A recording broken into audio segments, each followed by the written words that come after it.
ये कार्यक्रम आज धीरे धीरे जो एक दिन, आज से 10 दिन पहले पहले दिन शुरुआत हुआ था, आज 10वें दिन पे पहुंच चुका है। बहुत अच्छा, बहुत बढ़िया सेशन चल रहा है। लोगों के अनुभव भी बहुत अच्छे हैं।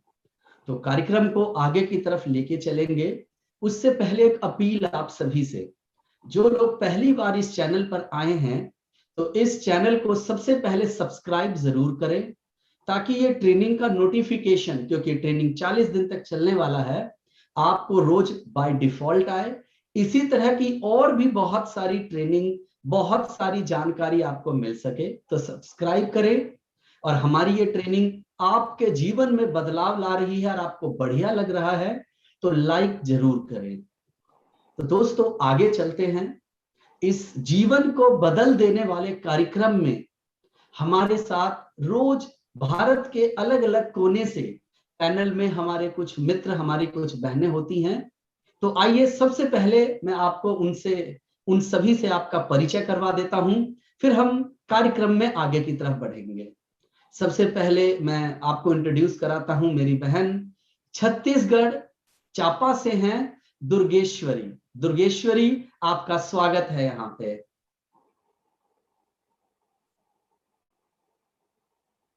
वहीं दूसरी तरफ हमारे साथ कर्नाटक रायचूर से हमारे दोस्त हैं मोहम्मद असलम। असलम, स्वागत है आपका। म्यूट है आपका Aslam. Thank you so much sir. Thank you so much sir. वहीं तीसरी तरफ राजस्थान में सुजानगढ़ से हमारे दोस्त जुड़े हैं गोविंद सिंह। गोविंद जी, स्वागत है आपका। नमस्कार भैया, नमस्कार ऑल गेलवियंस जी। तो हमारी बातचीत चलती रहेगी, क्योंकि आज आप पूरे सेशन में हमारे साथ हैं। तो आगे के इस कार्यक्रम को ले जाने के लिए, जो रोज इस कार्यक्रम का आगे की तरफ संचालन, हमारा मार्गदर्शन करते हैं और उनके नेतृत्व में ये कार्यक्रम आगे की तरफ बढ़ता है, तो मैं आप सबके बीच में बुलाना चाहूंगा जो हम सबकी अपलाइन हैं और कंपनी के अंदर डायरेक्टर हैं, सरबजीत सर। जोरदार तालियों से, प्रेम से उनका अभिनंदन करें सरबजीत सर का।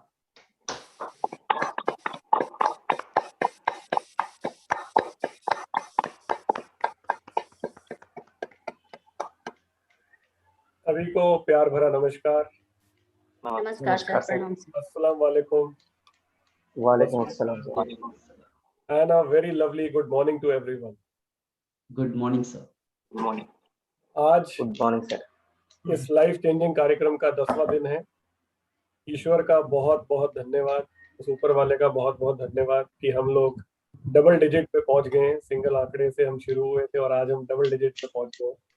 और जो बात हम सबके लिए बड़ी खुशी की है वो ये है कि चेतन सर ने इस कार्यक्रम को लगातार आगे चलाने के लिए, बढ़ाने के लिए, अपने समय का जो योगदान है वो देने के लिए कहा है। तो ये मुझे लगता है एक ऐसा समय है जो गोल्डन टाइम है, जो हम हमेशा याद रखें। जहाँ एक और कोरोना की महामारी चल रही है, वहीं दूसरी ओर हमारा ज्ञान बढ़ रहा है। तो ये इतनी बड़ी अचीवमेंट है, मुझे लगता है कि ईश्वर का जितना धन्यवाद करूं उतना कम है। तो मेरे साथ जुड़े हुए पूरे भारतवर्ष से मेरे साथियों को बहुत बहुत अभिनंदन, बहुत बहुत धन्यवाद उन सबके समय का जो लोग यहाँ पर आए हैं। अपनी बात को आगे शुरू करने से पहले, सबसे पहले जैसे अभी कुछ ने कहा कि हमारे साथ गोविंद जुड़े हुए हैं, दुर्गेश्वरी जी जुड़ी हुई हैं, मोहम्मद असलम जुड़े हुए हैं। तो मैं आप लोगों से कुछ पूछना चाह रहा हूँ। पहले मैं जानना चाहता हूँ आपके अनुभव कैसे हैं और इस कार्यक्रम में आप कैसा फील कर रहे हैं इस प्रोग्राम को अटेंड करने के बाद। तो मैं बात सबसे पहले गोविंद आपसे शुरू करता हूँ। गोविंद मेरे भाई, आप रोज हैं इस कार्यक्रम में, आज 10 दिन लगातार आप कर रहे हैं इसको अटेंड? बिल्कुल सर, मैं अटेंड कर रहा हूँ, लगातार 10 दिन से अटेंड कर रहा हूँ। बहुत खूब। तो क्या फर्क महसूस किया आपने 10 दिन पहले और अब में?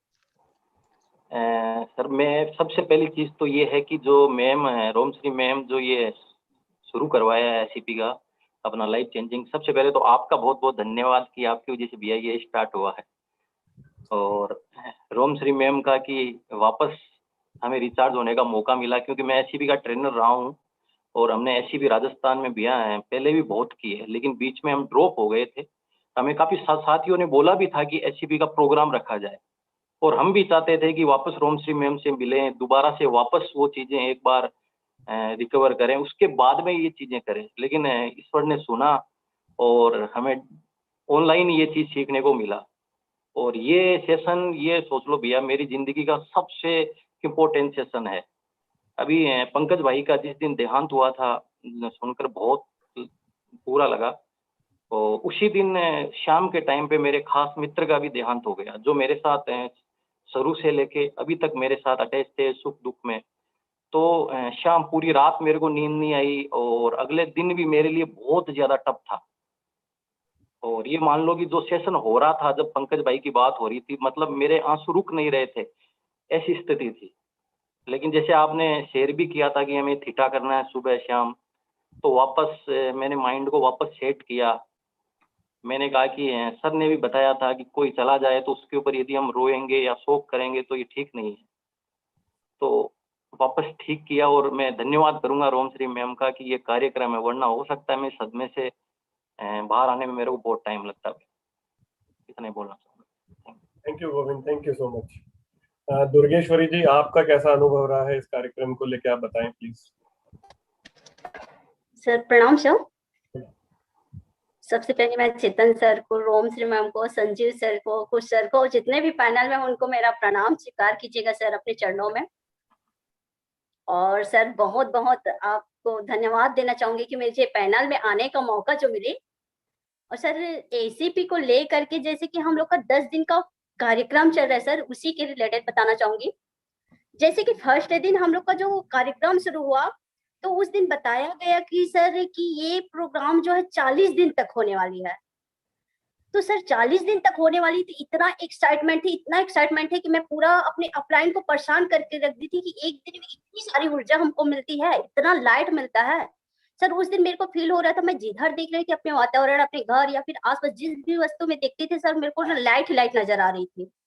फिर सर मैंने अपने अपलाइन को बहुत ज्यादा परेशान की कि एक दिन में इतना कुछ हो रहा है, तो सोच के देखिए कि 40 दिन का होगा तो हमारी लाइफ स्टाइल क्या होगी। सर ऐसा फील हो रही थी। फिर सेकंड दिन भी वही चीज मेरे को फील हुई सर। और रही बात एसीपी को लेकर के, तो एसीपी मेरे जीवन की एक वरदान है सर।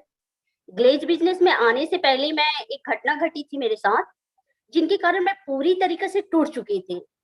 उम्मीद नहीं था कि मैं कुछ बेटर कर पाऊंगी या फिर मतलब जी पाऊंगी, इस तरीके से हुई थी सर। तो जैसे उसकी वजह से, उस घटना की वजह से मैं ग्लेज बिजनेस में आई सर।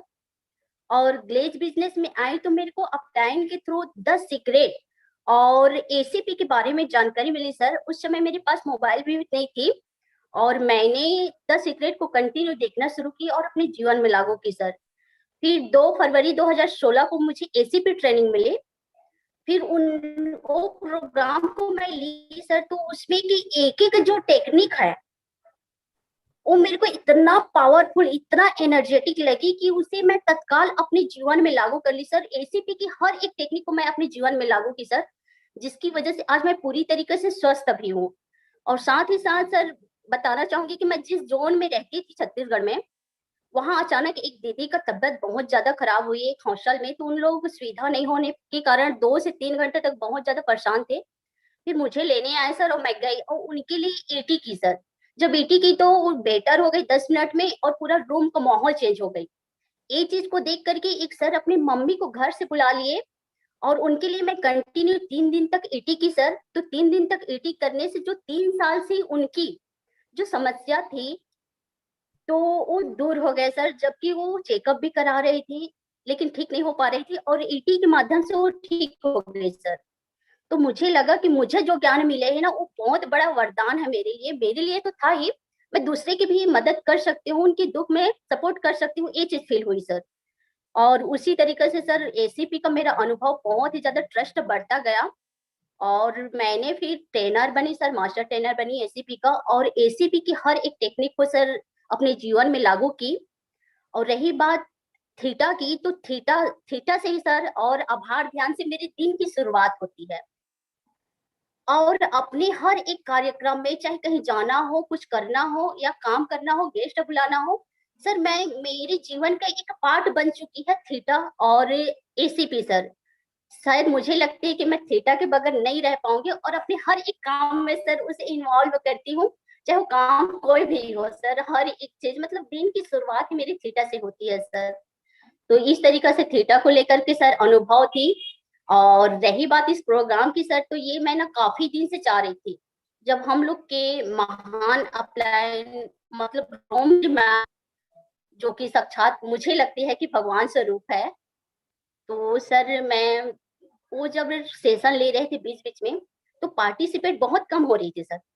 जब पार्टिसिपेट बहुत कम हो रही थी, तो उस जगह मेरे दिल से एक फीलिंग से होती थी, काश इस एसीपी के बारे में या थीटा के बारे में हमारे महान डायरेक्टर चेतन सर अगर लोगों को बोल देते ना, तो सब इनके ज्ञान को ले पाते और उनको भी ये चीज नॉलेज होती और अपने आप को कंफर्टेबल फील कर पाते, इसकी पावर को समझ पाते।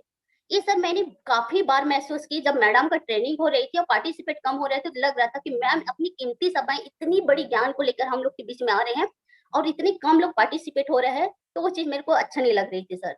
और उसी तरीके से राजू भैया को लेकर के है, तो राजू भैया के बारे में पता चला सर, तो उस दिन मैं अपने रूम से नहीं निकल पाई थी। 2 दिन तक बहुत ज्यादा परेशान थी, किसी से बात नहीं करती थी, ना अपलाइन से ना डाउनलाइन से, बहुत ज्यादा स्ट्रेस है सर। और मैं उस समय भी फिर थर्ड दिन अपने अपलाइन से डिस्कशन की कि जब हमको इतना पेन कर रहा है, इतना दर्द हो रही है राजू भैया को लेकर के, तो डायरेक्टर सर को कैसा फील हो रहा होगा। ये चीज हम कई दिनों तक डिस्कशन किए सर। और रही बात, फिर ये भी मन में ख्याल आया कि नहीं, ये जो थीटा है ना, उसे फिर से चेतन सर ना सबके बीच में रख देते हैं। अगर मीटिंग ऑर्गेनाइज होता है तो उसमें बोल देते ना, तो सारे लोगों को ये ज्ञान मिल जाता और बहुत ही बेस्ट होता सर। ये फीलिंग मेरे बार बार हो रही थी सर। और जो कार्यक्रम चल रहा है, तो उसके लिए आपको बहुत बहुत धन्यवाद देना चाहूंगी सर। ये जो प्रोग्राम है हम लोग की लाइफ चेंजिंग है सर, एक वरदान दे दिए सर आप लोग, बहुत बहुत धन्यवाद सर। आप दुर्गा हैं, आदि शक्ति हैं, तो जो आपने मैनिफेस्ट किया, जो आप थीटा का प्रयोग करते हैं, तो वो तो होना ही था। तो इसलिए इट्स डन, जो आपने सोचा वो कार्यक्रम शुरू हो गया। चेतन सर भी हम लोगों के साथ हैं और हम सब लोग मिलकर थीटा कर रहे हैं, और एक दिन नहीं, लगातार 40 दिन। तो अब आप सोचें कि जो आपकी मैनिफेस्टेशन है उसमें कितनी पावर है। तो जो भी हम चाहें वो अचीव कर सकते हैं। ये अपने आप में एक उदाहरण है। यही सेम बात इस कार्यक्रम को शुरू करने से पहले मेरी रोमश्री जी से हुई। उनका भी कुछ इस तरह का विचार था। तो ये ब्रह्मांड में जो जो विचार आप सबने डाले हैं, ये कार्यक्रम आज उसी के ही नतीजा है, ये उसी का ही रिजल्ट है कि हम सब लोग एक साथ हैं। बहुत बढ़िया दुर्गेश्वर जी, बहुत अच्छा लगा आपसे बात करके। Thank you. Mohammed thank Aslam you so साहब, मच। आपका क्या तजुर्बा रहा? असलम जी, आप बताएं प्लीज।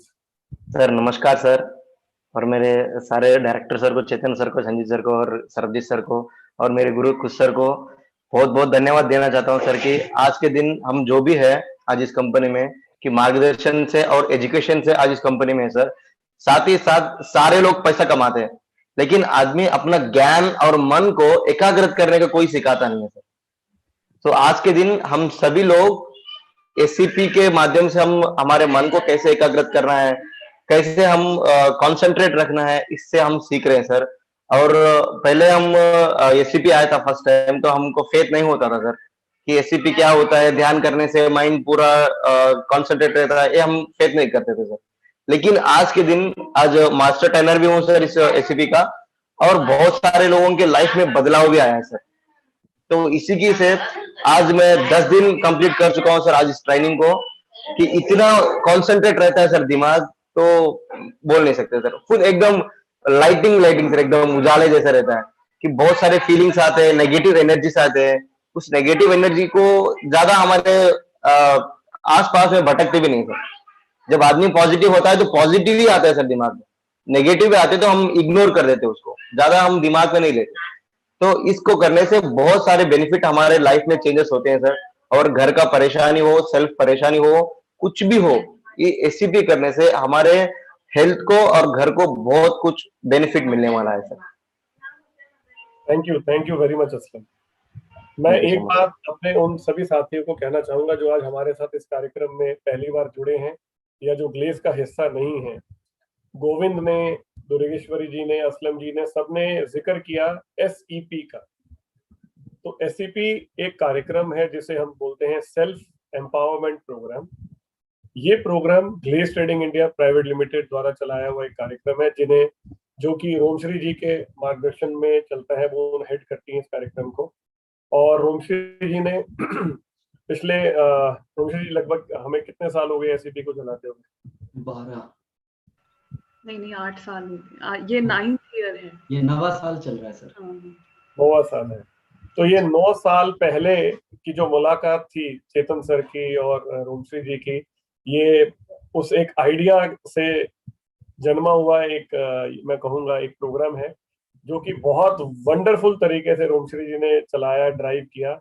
और इसमें हमने सबसे पहले लोगों को जो ज्ञान दिया, उस ज्ञान के बाद बहुत सारे लोग इच्छुक थे कि उस ज्ञान को आगे फैलाने के लिए, क्योंकि ज्ञान की सबसे अच्छी बात यह है कि आप ज्ञान को जितना फैलाएं उतना बढ़ता है।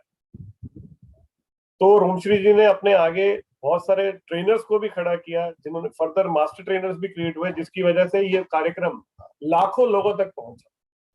रोमश्री जी, आपका बहुत बहुत धन्यवाद इस कार्यक्रम को सफल बनाने के लिए। और मैं आगे कुछ भी कहूँ उससे पहले चेतन सर को आप सबसे मिलवाना चाहता हूँ। मेरे पूरे गैलवे परिवार को और जो भी लोग इस कार्यक्रम को देख रहे हैं, चाहे वो गैलवे परिवार से हैं या नहीं, उन सबको मेरा अभिनंदन, राम राम, सत श्री अकाल, अस्सलाम वालेकुम, जय यीशु, जय भारत, जय गैलवे। अभी सरबजीत जी रोमश्री जी की तारीफ कर रहे थे, मुझे लगा मैं भी 1-2 लाइन ऐड कर दूं बीच में।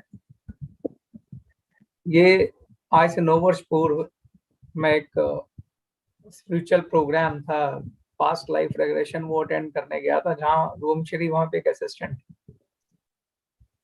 तो जैसे कहते हैं ना कि एक आपको अनुभव होता है, वहाँ की जो टीचर थी उसके साथ मेरा क्लोज रिलेशन था, वो बाई चांस वो भी हांडा थी। लेकिन मुझे ख्याल आया कि जो ये ज्ञान मिल रहा है इसको फैलना चाहिए, इसको फैलाना चाहिए। तो जैसे अंदर से अनुभूति हुई कि रोमश्री, जैसे आप किसी का ओरा देखते हैं, किसी का आप एक फील फैक्टर आता है, क्योंकि मैं ये समझता हूं कि ज्ञान जो है ना वो बिकाऊ नहीं होता। अगर ज्ञान को बिजनेस बना दिया तो फिर मुश्किल हो जाती है। और रोमश्री और मेरे विचार इसमें बिल्कुल सेम थे। और मैं आपको बताऊंगा कि रोमश्री ने सिर्फ मतलब बहुत ही ज्यादा इस सिद्धांत का फॉलो किया कि ज्यादा से ज्यादा लोगों का भला। और आपको बताता हूं कि उन्होंने इसमें सबसे ज्यादा कमाया, इतना कमाया कि हम में से कोई नहीं कमाता हो। पैसा नहीं,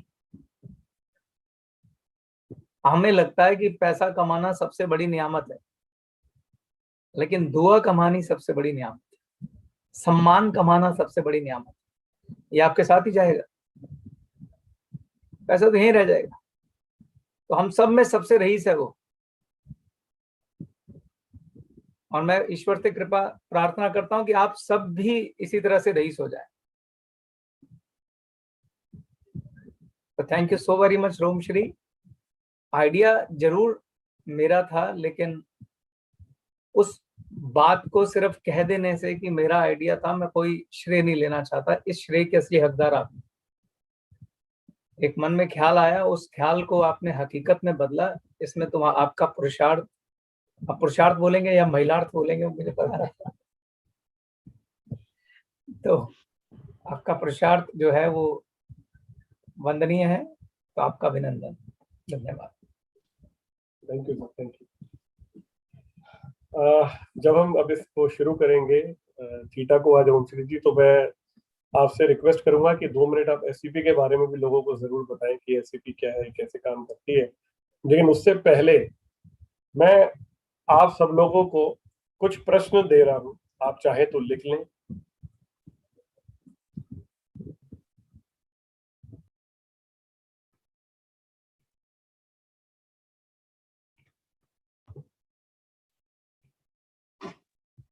चलिए इसको ना थोड़ा सा अलग स्टाइल से करते हैं। मजा ये है कि मैं चेतन सर, अगर ये सवाल आपसे पूछूं जो मैं चाह रहा हूँ कि सब लोग लिखें और आप उसके आंसर दें, तो मुझे लगता है बड़ा मजेदार रहेगा ये, और बहुत अच्छा रहेगा सबके सीखने के लिए। क्या चल रहा है आपके मन में, बताइए तो सर तो पहले सर मुझे लगता है कि हम रोमश्री जी, हाँ, पहले मेडिटेशन कर लेते हैं। फिर जो भी आपके प्रश्न है उसको डिस्कस कर लेंगे। Sure sure sure. तो ओवर टू यू रोमश्री जी, आप ये कार्यक्रम आप आगे लेकर चलें। Thank you very much. आप सभी लोगों को मेरा नमस्कार। चेतन जी, सरबजीत जी, संजीव जी, कुश और जितने भी लोग पैनल में हैं और इस वक्त जुड़े हुए हैं लाइव, तो आप सभी लोगों को बहुत बहुत प्रणाम और धन्यवाद अपनी ऊर्जाओं को, अपने समय को हमारे साथ यहाँ लाने के लिए। और आज SCP की बात हो रही है, पिछले 9 साल से चल रहा है और सारा श्रेय मुझे मिल रहा था, पर मैं हमेशा चेतन जी को शुरुआत से यही कहा है कि जो पेंसिल होती है तो उसको इतना श्रेय नहीं मिलना चाहिए, जो लिखने वाला है उसको श्रेय मिलना चाहिए। अपने आप को इससे ज़्यादा मैंने माना नहीं कभी, और शायद इसीलिए इतनी ज़्यादा ये ऊर्जा फैलती चली गई। तो जो इतने बड़े स्तर के काम होते हैं वो कोई एक व्यक्ति नहीं कर सकता, ये रोमश्री नहीं कर सकती, ईश्वर हमसे काम करवा लेता है। तो ये जो आइडिया था वो चेतन जी का था। जब चेतन जी मुझे मिले थे तो मुझे पता नहीं था कि समाज सेवा क्या होती है, निस्वार्थ भाव क्या होता है, और अभी जिंदगी शायद इतनी देखी भी नहीं थी तो पता नहीं था कुछ भी। पर हाँ ये था कि एक अंदर भाव था सरेंडर का, कि जो ईश्वर सामने ला रहा है, दे रहा है, वो हमें करना है और सिंसियरिटी से करना है। पूरी जो भी काम करना है उसको पूरे दिल से करना है और फिर कुछ सोचना नहीं है।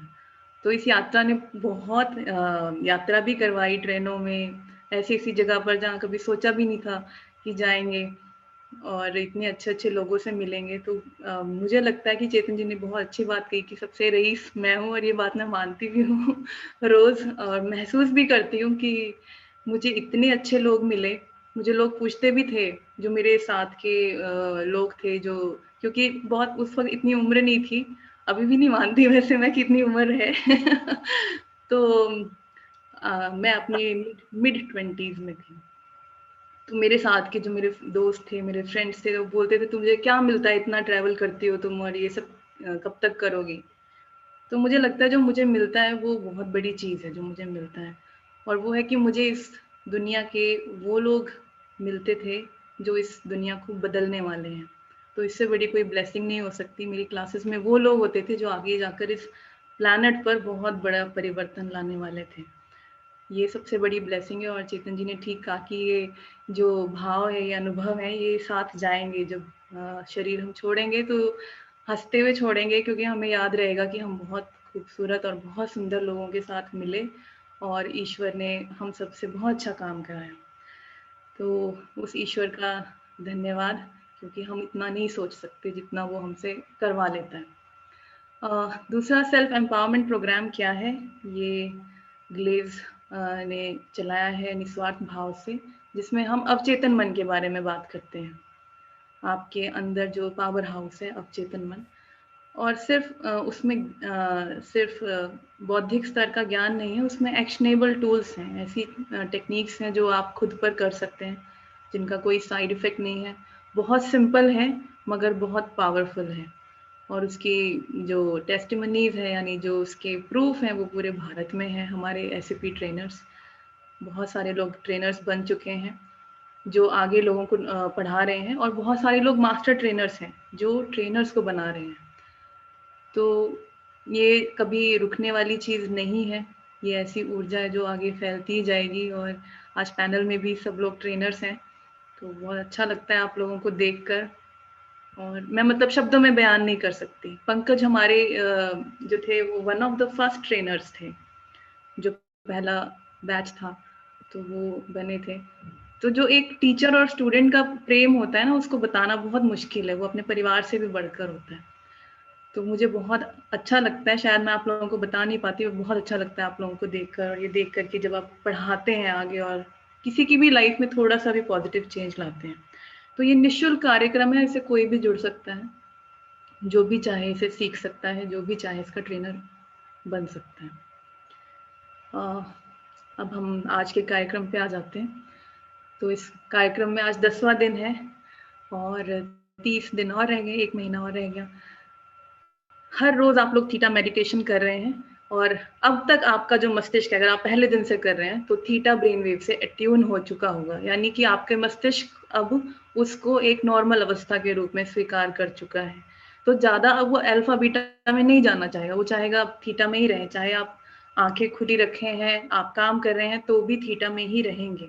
थीटा मस्तिष्क तरंगे हैं और उसके बेनिफिट्स बहुत ज्यादा हैं। आज थोड़े से मैं बेनिफिट बता देती हूँ, अगर आप लिखना चाहें तो लिख सकते हैं, क्योंकि आपका अवचेतन मन बहुत स्मार्ट है, वो वही करता है जिससे उसको बेनिफिट मिलता है। ठीक है, तो पहला जो उसका बेनिफिट है वो ये है कि आपके अंदर अगर कुछ भी स्टोर्ड तनाव है कई सालों का, जो अंदर हम जमा करते रहते हैं अपने जीवन के अच्छे बुरे अनुभवों में, तनाव है, दुख है, उसको वो रिड्यूस करता है, कम करता है, रिलीज करता रहता है, और आप रिलैक्सेशन के डीप लेवल्स तक पहुंच जाते हैं। एक तो होता है ना रिलैक्स हो जाना, बस ऐसे ही लेट जाना, आराम कर लेना, उसमें उतना आराम आपको नहीं मिल पाता, क्योंकि अब हमारे जीवन जटिल हो चुके हैं, कॉम्प्लेक्स हो चुके हैं। मगर जब आप रेगुलरली थीटा करते हैं तो आपके शरीर को और मन को डीप लेवल्स ऑफ रिलैक्सेशन मिल जाता है, बहुत गहरा आराम। आपका मन और शरीर अपनी सेल्फ हीलिंग लगातार करता रहता है, माइंड एंड बॉडी की सेल्फ हीलिंग अपने आप को अपने आप ही स्वस्थ करता रहता है जब आप थीटा ब्रेन वेव्स में अधिकतर रहते हैं। इसके अलावा आपकी इंट्यूशन, यानी आपको जो एक आपके अंदर एक आभास की एबिलिटी है कि आप आभास कर सकते हैं चीज़ों का कि क्या होने वाला है या आपके आसपास क्या हो रहा है। इंट्यूशन, आभास कर लेना किसी चीज़ को, तो इंट्यूशन पावर आपकी बढ़ जाती है। और आप सभी जानते हैं हम अपने ब्रेन के पूरे हिस्सों का इस्तेमाल नहीं करते हैं नॉर्मल लाइफ में, हम अपने ब्रेन के कुछ ही % हिस्से का इस्तेमाल करते हैं। मगर जब आप थीटा मेडिटेशन लगातार करते हैं तो आपके ब्रेन के जो बंद पड़े न्यूरॉन्स हैं वो भी खुलने लगते हैं, आपका ब्रेन एक्सपेंड होता है, जो कि आपके लिए अच्छा है, आपके स्वास्थ्य के लिए अच्छा है, आपकी इम्यून सिस्टम के लिए अच्छा है। और आपके ब्रेन में ऐसे हार्मोन्स सिक्रीट होते रहते हैं जो कि हैप्पी हार्मोन्स हैं, जो आपको खुश रखते हैं, आपकी इम्यूनिटी को बूस्ट करते हैं, प्रतिरोधक क्षमता को बढ़ा देते हैं। इसके अलावा आपका अपने अवचेतन मन से कनेक्शन गहरा हो जाता है। आपका अवचेतन मन आपका पावर हाउस है, पावर हाउस है इसीलिए आपकी किडनी काम कर रही है इस वक्त, आपकी सांसें खुद चल रही हैं, आपका दिल खुद धड़क रहा है, ये सब कौन कर रहा है? आपका अवचेतन मन। तो वो आपका पावर हाउस है जो आपको चला रहा है, उससे आपका कनेक्शन जब बढ़ जाता है तो आप वैसे ही ज्यादा पावरफुल फील करते हो, आप एनर्जी से भरा हुआ महसूस करते हो। इसके अलावा आपकी प्रॉब्लम सॉल्विंग स्किल्स और आपकी डिसीजन मेकिंग स्किल्स बढ़ जाते हैं, आपकी निर्णय करने की क्षमता बढ़ जाती है, प्रॉब्लम्स को सुलझाने की क्षमता बढ़ जाती है, और आप हाई लेवल्स ऑफ क्रिएटिविटी पे पहुंच जाते हैं, रचनात्मकता बढ़ जाती है आपके अंदर की, आपको अच्छे आइडियाज आने लगते हैं, और आपकी याददाश्त भी तेज हो जाती है, आपके बोलने की शक्ति बढ़ जाती है, वो सभी योग्यताएं बढ़ जाती हैं जो आपके सातों चक्रों में है, जो छुपी हुई है आपके अंदर। तो आप बोलने की क्षमता बढ़ जाती है, याद रखने की क्षमता बढ़ जाती है, आपका हृदय एक्सपेंड हो जाता है, लोगों को प्रेम करने की क्षमता बढ़ जाती है। पहले हम डरते हैं कोई हमें नुकसान पहुंचा देगा, कोई हमारा फायदा ना उठा ले, कोई हमें बेवकूफ ना समझ ले, ऐसे ऐसे डर हमारे अंदर होते हैं।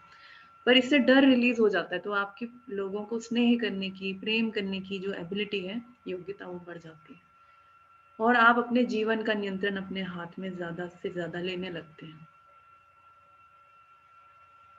आपका जो कनेक्शन है प्लैनेट से, अपने मदर अर्थ से, पृथ्वी से, वो स्ट्रांग हो जाता है, और ईश्वर से तो करीबी बढ़ती ही है।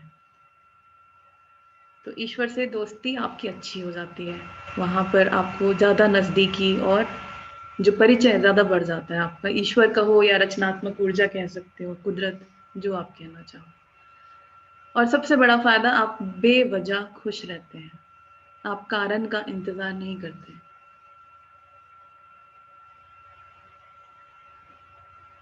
आप आनंदित रहते हैं। और ये इस कुदरत का नियम है कि जो व्यक्ति बेवजह आनंदित रहता है, हर तरह की समृद्धि उसके पीछे भागती है। समृद्धि मतलब प्रॉस्पेरिटी, अब चाहे वो आर्थिक हो, चाहे वो शारीरिक हो, आप अंदर से खुश रहेंगे तो खुशियां आपकी ओर आएंगी। तो अब सोचिए 40 दिन आप करेंगे और अगर सुबह शाम कर लिया, जैसे सरबजीत जी ने कहा, सुबह भी कीजिए, शाम को भी कीजिए, और आपकी एजिंग प्रोसेस कम होने लगेगा।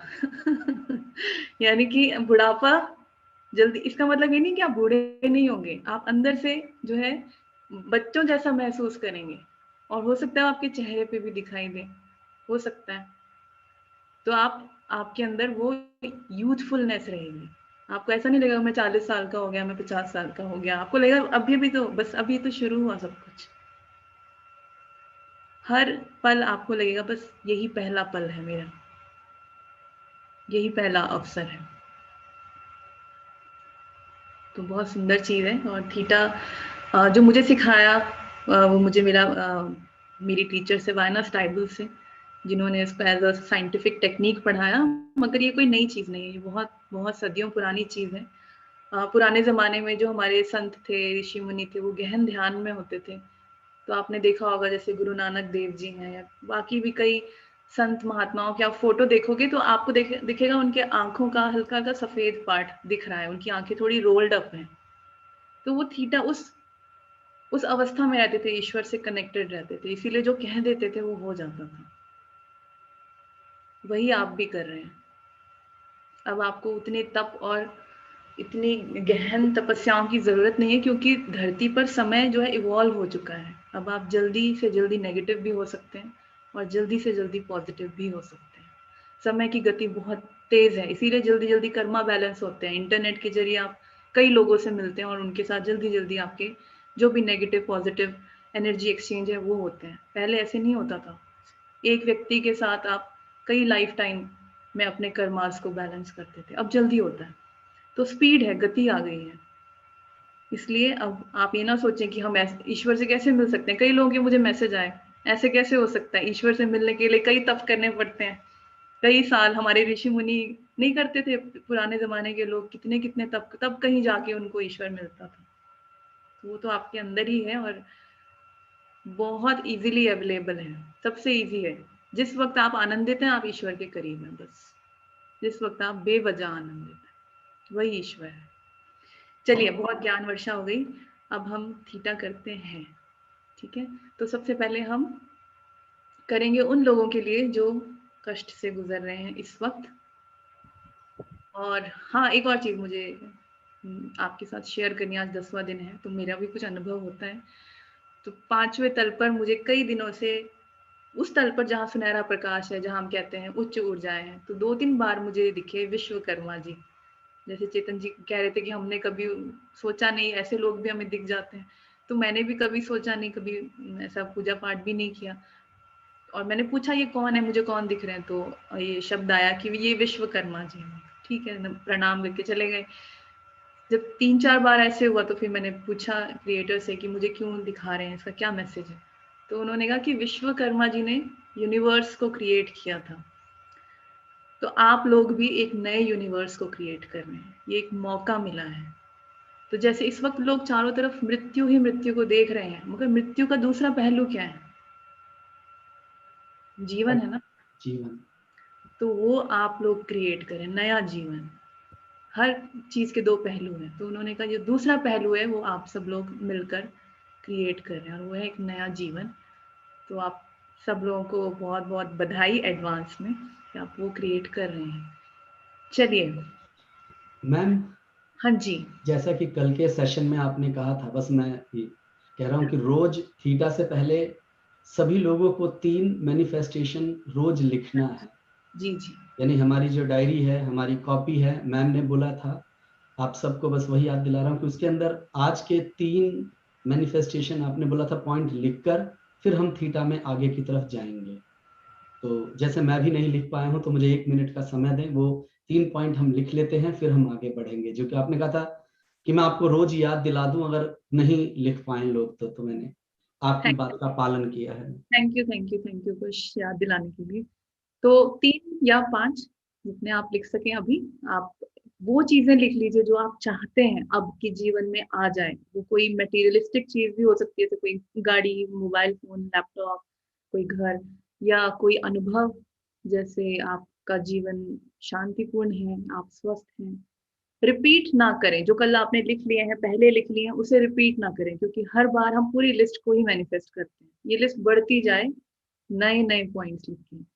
कई बार लोगों को समस्या होती है कि हम क्या लिखें, तो मैं उनको उदाहरण दे देती हूँ। जैसे मैं छोटी छोटी चीजें लिखती हूँ। मैं कोई सुंदर सा, मुझे कोई पेन चाहिए, मैं वो लिख लेती हूँ। मुझे कोई कोई कपड़े अच्छे लगे, मैं वो लिख लेती हूँ। उससे क्या होता है, ऐसी चीजें जल्दी हो जाती हैं। जब जल्दी होती है तो पावर मिलती है कि अच्छा, अगर ये हो गया तो कुछ और भी हो सकता है। कोई अपने गार्डन में कोई नया पौधा आपको चाहिए, वो आप वो लिख लो। आपको कुछ खाने का की इच्छा है, आप वो लिख लो। आप चाहते हो आप एक ऐसी डाइट मिले आपको जो आपके लिए हेल्दी हो, आप वो लिख लो। कोई नई हैबिट आप अपने अंदर डेवलप करना चाहते हो कि मैं बहुत अच्छा थीटा मेरा हो चुका है, बहुत पावरफुल थीटा हो चुका है, वो लिख लो। मेरा ईश्वर से कनेक्शन मजबूत हो चुका है, ये लिख लो। यानी आप मटेरियल चीजें, स्पिरिचुअल अनुभव या भावनात्मक अनुभव सब कुछ लिख सकते हैं।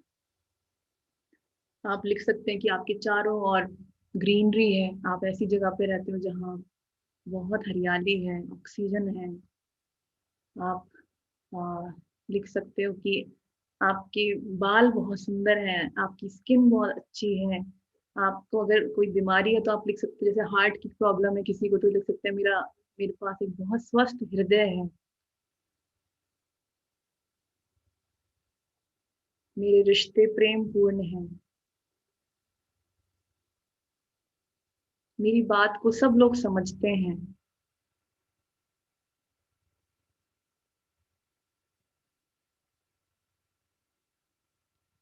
तो आप इस तरह के नए नए अनुभव लिख सकते हैं, चीजें भी लिख सकते हैं। हर रोज आपका ब्रेन और खुलेगा, और चीजें, जितनी आप चीजें लिखोगे उतना ब्रेन आपका एक्सपेंड होता जाएगा, और भी ज्यादा आपका जो चेतना है, आपकी जो होश है, और विस्तार उसका होता जाएगा। तो उम्मीद है आप लोगों ने 3 पॉइंट या 5 पॉइंट्स लिख लिए होंगे। हर बार जब हम थीटा में जाते हैं तो वो पूरी लिस्ट को हम मैनिफेस्ट करते हैं। आपको एक लिस्ट में चाहे 3,000 पॉइंट है, आपको याद करने की जरूरत नहीं है। आप बस इतना ही वहां बोलते हैं कि जो लिस्ट मेरी है वो अब मेरे जीवन में है, सबसे उच्चतम और सबसे बेहतर तरीके से। तो हम उसके स्क्रीनशॉट को, मेंटल स्क्रीनशॉट जैसे ले लेते हैं हम उस लिस्ट का, और वो वहां सबमिट कर देते हैं। तो रिपीट नहीं करना है आपको, हर रोज नए पॉइंट लिखना।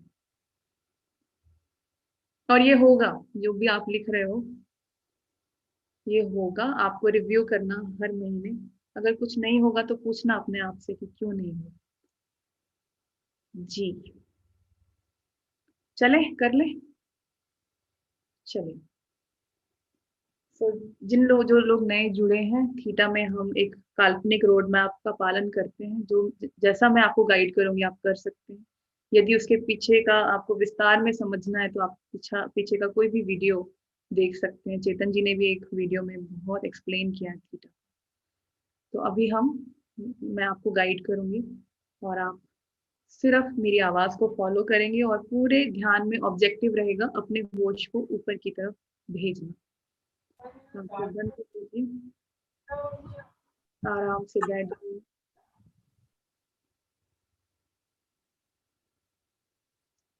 जब आप आंखें बंद करें और आपकी रीढ़ की हड्डी सीधी हो मगर शरीर आराम से, और अपने मन को देखें कि वो किस ओर जाता है, किस ओर भागता है, किस ओर सोचना चाह रहा है। उसे सोचने दो, जो वो सोचना चाह रहा है, जानना चाह रहा है, जाने दो। पर अपनी नजर उस पर बनाए रखें, और आप देखेंगे जब आप नजर बनाते हैं मन पर तो वो भाग नहीं पाता। उसे पकड़ कर ले आए, हृदय में बिठा दें। अपनी पूरी ऊर्जाओं को हृदय चक्र में इकट्ठा करना शुरू करें। जहां जहां आपके विचार उलझे हैं वहां से सुलझा कर अपने अंदर ले आए, अंतर्मुखी हो जाए, थोड़ी देर के लिए अपने साथ हो जाए।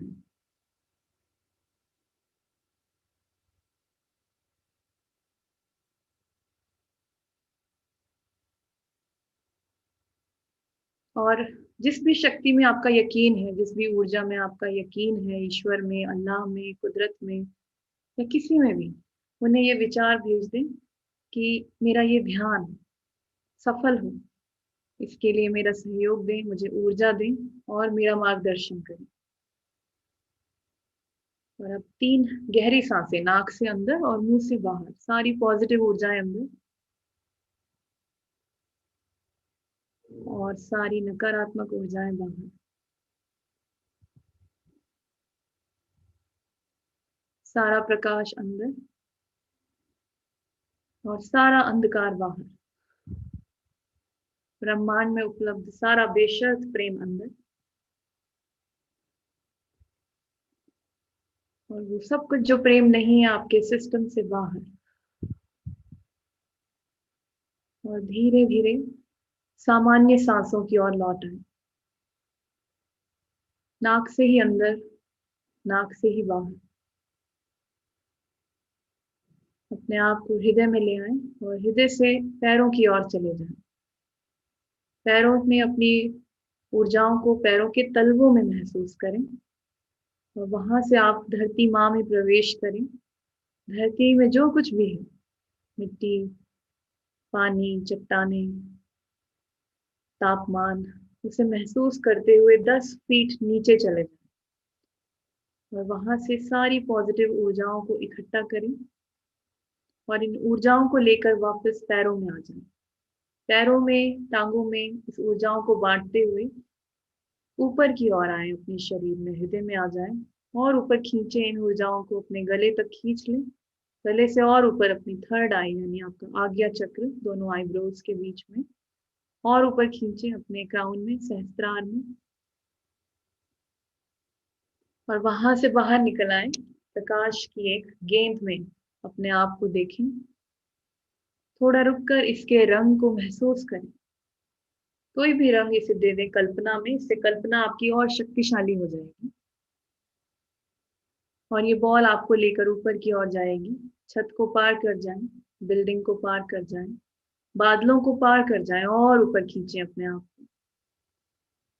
पृथ्वी के ऑरा को पार कर जाएं और ऊपर अंतरिक्ष में, जहां अलग अलग ग्रह, नक्षत्र हैं, सितारे हैं, आकाश गंगाएं हैं, अलग अलग रंगों की रोशनियां हैं, गैसेस हैं, dim lights, bright light, colourful lights, layers and layers of light, इन सबको पार करते हुए और ऊपर और ऊपर और ऊपर पूरे अंतरिक्ष को पार कर जाएं।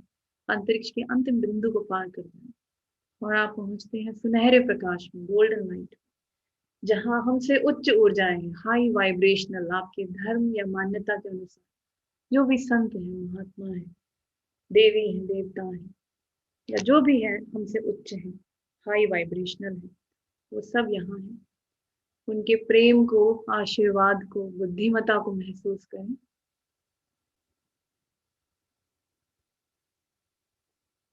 और ऊपर चले जाएं और ऊपर चले जाएं। जली की लेयर में एक जली की परत आती है, उसमें प्रवेश करें और यहाँ पर आपकी बॉल ऑफ लाइट मेल्ट हो जाएगी, घुल जाएगी और आप आराम से तैरते हुए और ऊपर की ओर निकल आएंगे नियमों के तल पर। कॉस्मिक लॉज, ब्रह्मांड के नियम, जैसे आकर्षण का नियम, समय का नियम, स्थान का नियम, गुरुत्वाकर्षण का नियम, मौसम का नियम, आकार का नियम, ऊर्जा का नियम, कारण और प्रभाव का नियम, कर्मा का नियम, ये सभी नियमों को आप अलग अलग आकार, चिन्ह, प्रतीक के रूप में महसूस करें, क्योंकि हर ऊर्जा का एक आकार है और इन सभी आकारों को अपनी कल्पना में पार करते हुए और ऊपर खींचे अपनी ऊर्जाओं को और ऊपर और ऊपर और ऊपर चले जाएं। अंतिम नियम पर जो है लॉ ऑफ कंपैशन, करुणा का नियम, बेशर्त प्रेम का नियम, इसमें प्रवेश करें। गुलाबी रोशनी के रूप में इसकी कल्पना की जा सकती है और इसे अपने अंदर भरें, गुलाबी रोशनी हर सांस के साथ, और ये आपके अंदर जो भी भारी ऊर्जाएं हैं उसे पिघला देता है, मेल्ट कर देता है और आपको बिल्कुल हल्का कर देता है। कोई विचार नहीं, कोई तनाव नहीं, कुछ भी नहीं, खाली हो जाए वहां पर बिल्कुल। और ये बहुत ही आराम से आपको उस विशेष स्थान की ओर, ऊपर की ओर धकेल देता है, उस द्वार की ओर जो ईश्वर, सृजक या क्रिएटर के तल पर खुलता है। पहले आपका सिर और फिर बाकी का शरीर प्रवेश करें अनंत प्रकाश में, जिसका कोई अंत नहीं है। यहाँ कोई आकार भी नहीं, क्योंकि ये नियमों से भी परे है, निराकार, कोई आकार नहीं। इसकी कल्पना सिर्फ और सिर्फ सफेद रोशनी के रूप में आप कर सकते हैं। और ऊपर जाएं। इस बार ईश्वर से कहें मुझे और ऊपर लेकर जाएं, और ऊपर, जितना ऊपर की ओर खींचेंगे उतना प्योर थीटा स्टेट में आपका मस्तिष्क पहुंच जाए, बिल्कुल प्योर लाइट में पहुंच जाए। और वहां एक एक अणु आपका ईश्वर के ऊर्जा में एक हो जाए, जैसे चीनी दूध में घुल जाती है, जैसे नदी सागर में मिल जाती है, उसका अपना अस्तित्व नहीं है। ईश्वर के तल पर आप भी एक हो जाएं, वननेस की उस भाव को महसूस करें। और यहाँ हम कमांड क्रिएट करेंगे या प्रार्थना करेंगे या रिक्वेस्ट करेंगे उन लोगों के लिए जो किसी भी तरह के कष्ट से गुजर रहे हैं। आप मेरे साथ इस कमांड को दोहराएंगे, मन में ही बोलेंगे नहीं, मन में ही दोहराएंगे। क्रिएटर या ईश्वर या अल्लाह, मैं और आप एक हैं, कोई अलगाव नहीं है। क्रिएटर, ये आदेश है या ये रिक्वेस्ट है कि मेरे जीवन में जिन भी लोगों को मैं प्रत्यक्ष या अप्रत्यक्ष रूप से जानता हूँ, जो किसी भी प्रकार के कष्ट में है, शरीर में है या अशरीरी है, उन्हें बेशर्त प्रेम भेज दे, सबसे उच्चतम और सबसे बेहतर तरीके से। धन्यवाद क्रिएटर, ये हो गया, ये हो गया, ये हो गया। क्रिएटर मुझे दिखाएं। और अब एक प्रकाश की बहुत बड़ी गेंद की कल्पना करें, जो कि आपका जीवन है, आपका यूनिवर्स है, आपकी दुनिया है। इसमें वो सभी लोग हैं जिनको आप डायरेक्टली या इनडायरेक्टली जानते हैं, या जो आपसे उम्मीद रखते हैं, या वो भी जिन्हें आप शायद नहीं जानते। आपका अपना परिवार, वो लोग भी जो आप शरीर में नहीं हैं, और वो सभी लोग जिन्हें ईश्वर जानता है कि आपको आपके माध्यम से प्रकाश भेजना है। इस बॉल में आप प्रवेश करेंगे और दृष्टा हो जाएं, दर्शक हो जाएं, सिर्फ देखने वाला बन जाएं।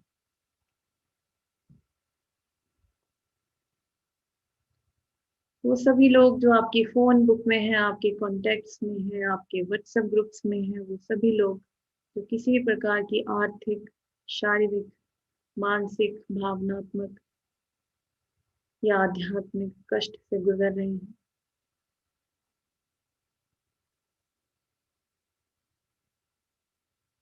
हर एक व्यक्ति के अंदर ये बेशर्त प्रेम उतर रहा है, भर रहा है और उन्हें स्वस्थ कर रहा है। थोड़ी देर के लिए आप मेरी आवाज नहीं सुनेंगे, आप दर्शक की तरह देखेंगे या महसूस करेंगे हर व्यक्ति में इस ऊर्जा को भरते हुए।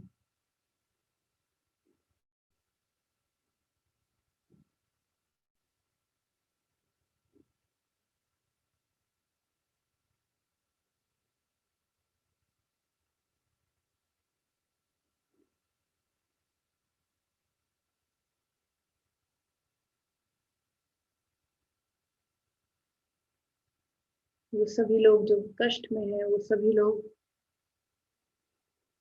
जो शरीर को छोड़ रहे हैं या छोड़ चुके हैं, वो सभी लोग जो अपनों के जाने की वजह से दुख में हैं, उन सब के अंदर ये प्रकाश भर रहा है। अंत में पूरी बॉल को भर दें, कोई कोना ना छूटे इस बॉल का। आपको चाहे दिखे या ना दिखे, इस बॉल का प्रकाश से भर जाना मतलब उन सब तक वो प्रकाश पहुंच गया है। तो आप इसे पूरी तरह भर दें, अपने परिवार को, अपने शहर को, अपने राज्य को, अपने देश को, और आराम से बाहर निकल आए। ईश्वर की ऊर्जा में वापस आ जाएं। ईश्वर के तल पर सिर्फ सफेद रोशनी है, बेशर्त प्रेम है। उस प्रेम में अपने आप को शुद्ध कर लें, जैसे स्नान करते हैं ऐसे व्हाइट लाइट में आप खुद को प्योरीफाई कर लें, रिंस कर लें, शुद्ध कर लें। कोई और ऊर्जा ना रहे, सिर्फ और सिर्फ ईश्वर की ऊर्जा। और अब आप प्रार्थना करेंगे या कमांड क्रिएट करेंगे अपने लिए, अपने जीवन के लिए। तो जो मैं कहूंगी वो आप एक एक शब्द मेरे पीछे पीछे मन में ही दोहराएंगे, मुंह से नहीं कहेंगे, ताकि आप थीटा में ही रहें। आप कहेंगे, ईश्वर, मैं और आप एक हैं, कोई अलगाव नहीं। मैं ईश्वर के प्रकाश को साक्षी मानकर संपूर्ण ब्रह्मांड में ये घोषणा करता हूँ या करती हूँ कि मैं पूरी तरह से स्वस्थ, समृद्ध, सुरक्षित और सकारात्मक ऊर्जा से भरा हूँ। मैं जीवन में ग्लेज के साथ नित नई सफलता की ऊंचाइयों को पा रहा हूँ। मेरी समृद्धि, स्वास्थ्य, लाभ और खुशियों का स्रोत ईश्वर ही है। मैं अनंत ऊर्जा, स्वास्थ्य, सफलता और समृद्धि का स्वागत करता हूँ और इस सब का सदुपयोग करने वाली बुद्धि का भी स्वागत करता हूँ। मैं ईश्वर का आभारी हूँ और सभी उच्च गुणों को सीख रहा हूँ। मैं मन, वचन, कर्म, शरीर और आत्मा से संपन्नता, प्रसन्नता, स्वास्थ्य और उच्च ऊर्जाओं को निरंतर ग्रहण कर रहा हूँ। मैं अपने परिवार और ग्लेज के साथ एक अद्भुत, स्वस्थ, समृद्ध, सकारात्मक, ऊर्जावान, ईमानदार, सफल, उपलब्धिपूर्ण और कल्याणकारी जीवन जी रहा हूँ। धन्यवाद ईश्वर, धन्यवाद क्रिएटर। ये हो रहा है, ये हो रहा है, ये हो रहा है। इसके साथ जो लिस्ट आपने बनाई है तो वहां पर सबमिट कर दें। ईश्वर, अब ये सब भी मेरे जीवन में है सबसे उच्चतम और सबसे बेहतर तरीके से। धन्यवाद क्रिएटर। ये हो गया, ये हो गया, ये हो गया, मुझे दिखाएं। उसी तल पर रुक जाएं और पूरी तरह से दृष्टा हो जाएं। तो इस जीवन को कुछ पल वहां जिए जो आप चाहते हैं। ऐसे जिए जैसे कि वो अभी इसी पल हो रहा है। वो चीजें जो आपने लिखी हैं वो आप पा चुके हैं। उन्हें महसूस करें, उन अनुभवों को जैसे सचमुच आपके पास है और आप नॉर्मल लाइफ उन घटनाओं के साथ, उन चीजों के साथ जी रहे हैं।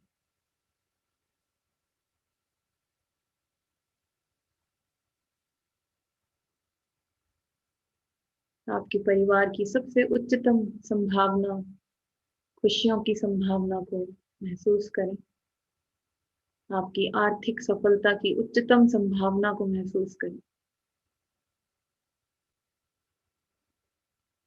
अपने मन को पुश करें, माइंड को धकेलें आगे की ओर, बोलें और आगे चले जाएं, डर को पार कर जाएं, शक को पार कर जाएं और देखें कि सबसे उच्चतम संभावना क्या है।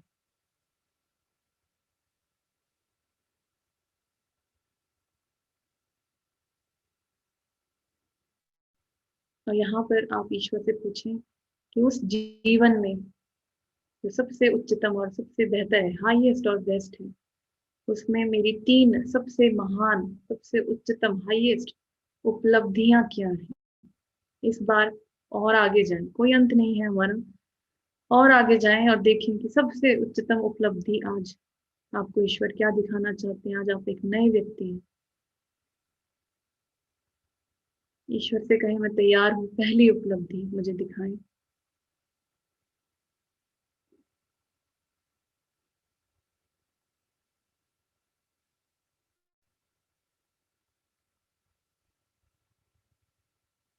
जो आपको महसूस हो उसे स्वीकार करें।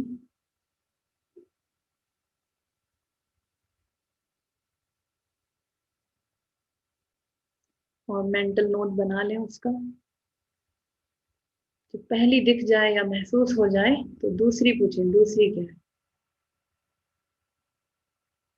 माइंड को फोकस करें दूसरी उपलब्धि पर, पुश करें।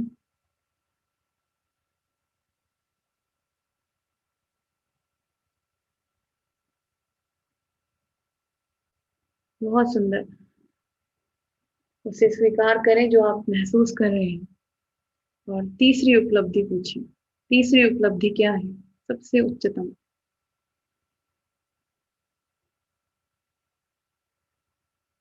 ईश्वर से पूछते जाएं जब तक आपको महसूस ना हो।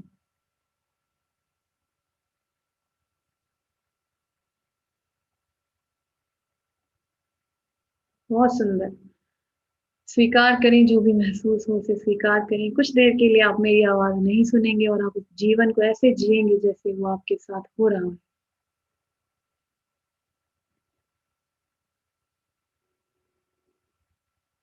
देखेंगे कि उस अनुभव के साथ नॉर्मल लाइफ कैसी है, नॉर्मल रूटीन कैसा है, कैसे उठते हैं आप, किस तरह का भोजन करते हैं, किस तरह के कपड़े पहनते हैं, किन लोगों के साथ आप रहते हैं। नॉर्मल लाइफ को भी देखें और डाइजेस्ट करें उन नई ऊर्जाओं को।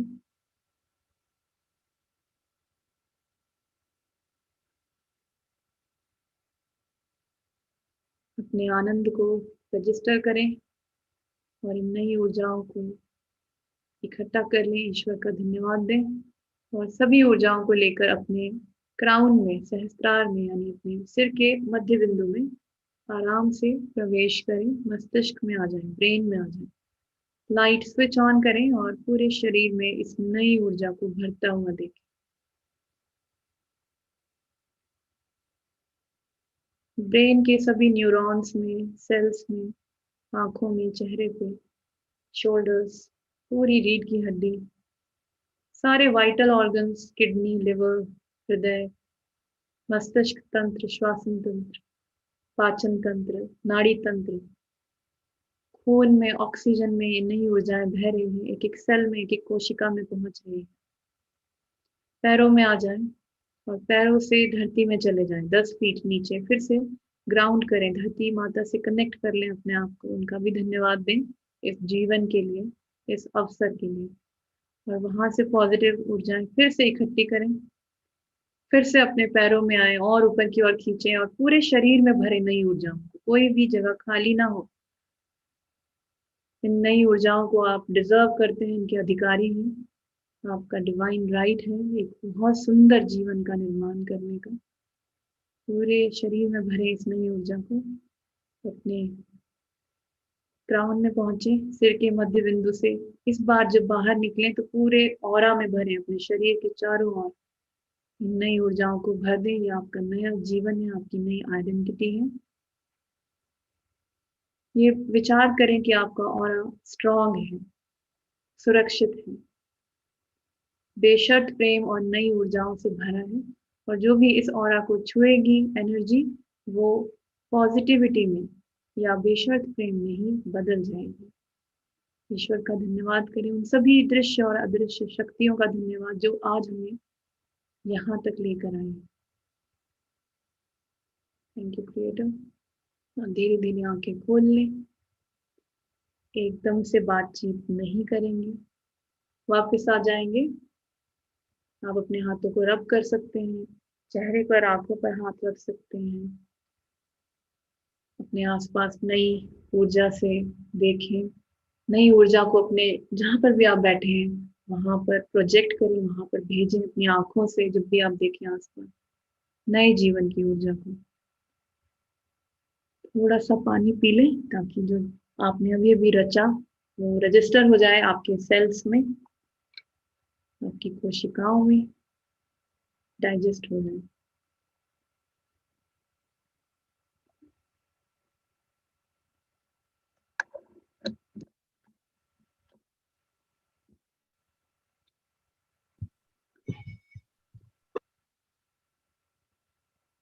और अभी आप थीटा में है, तो जब आप थीटा में हो तो मैं एक छोटा सा एक टिप दे देती हूँ ताकि वो आपके रजिस्टर हो जाए। तो इस यात्रा में हमें बहुत सुंदर सुंदर अनुभव दिखाई देते हैं। जब हम अपने साथ, अपने लोगों के साथ शेयर करते हैं तो ऐसा रिएक्शन आता है, अच्छा ऐसा दिखा, वाह। तो अब उस रिएक्शन को चेंज करेंगे और हम कहेंगे ऑफ कोर्स ऐसा है, ऐसा ही होगा। क्योंकि उसमें एक आश्चर्य या एक हैरानी सी आ जाती है कि अच्छा ऐसा हो सकता है। तो अब आप उसे चेंज करेंगे और जब कोई आपको कहेगा कि मुझे ऐसा दिखा कि मैं बहुत अमीर हूँ, मैं, या मैं बहुत स्वस्थ हूँ, या बहुत खुशियां ही खुशियां हैं, तो आश्चर्य की जगह आप एक शब्द जैसे ऑफ कोर्स ऐसा ही है, मुझे पता है ऐसा ही है, तो उससे क्या होता है, एक आप स्टैंप लगा देते हो। इसका इंपॉर्टेंस ये कि आप जब थीटा में हो तो जो कह दिया, जो ऊर्जा क्रिएट कर दी, उसका होना निश्चित है। तो आप स्टैंप लगा दो, ऑफ कोर्स ऐसा ही है। चलिए, तो बहुत सुंदर सुंदर आज अनुभव हुए हैं आप लोगों को।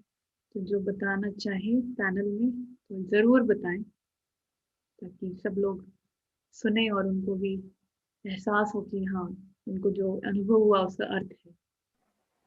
हाँ जी गोविंद जी। सबसे पहले तो रोमश्री मैम आपका बहुत बहुत धन्यवाद। सरबजीत सर का, चेतन सर का, संजीव सर का और कुछ भैया का, सबका बहुत बहुत धन्यवाद, आपका बहुत बहुत आभार कि इतना शानदार सेशन हमें लेने का मौका मिला। और शायद हम ग्लेज में नहीं होते तो इतनी अच्छी चीज़ें हमें सीखने को नहीं मिलती।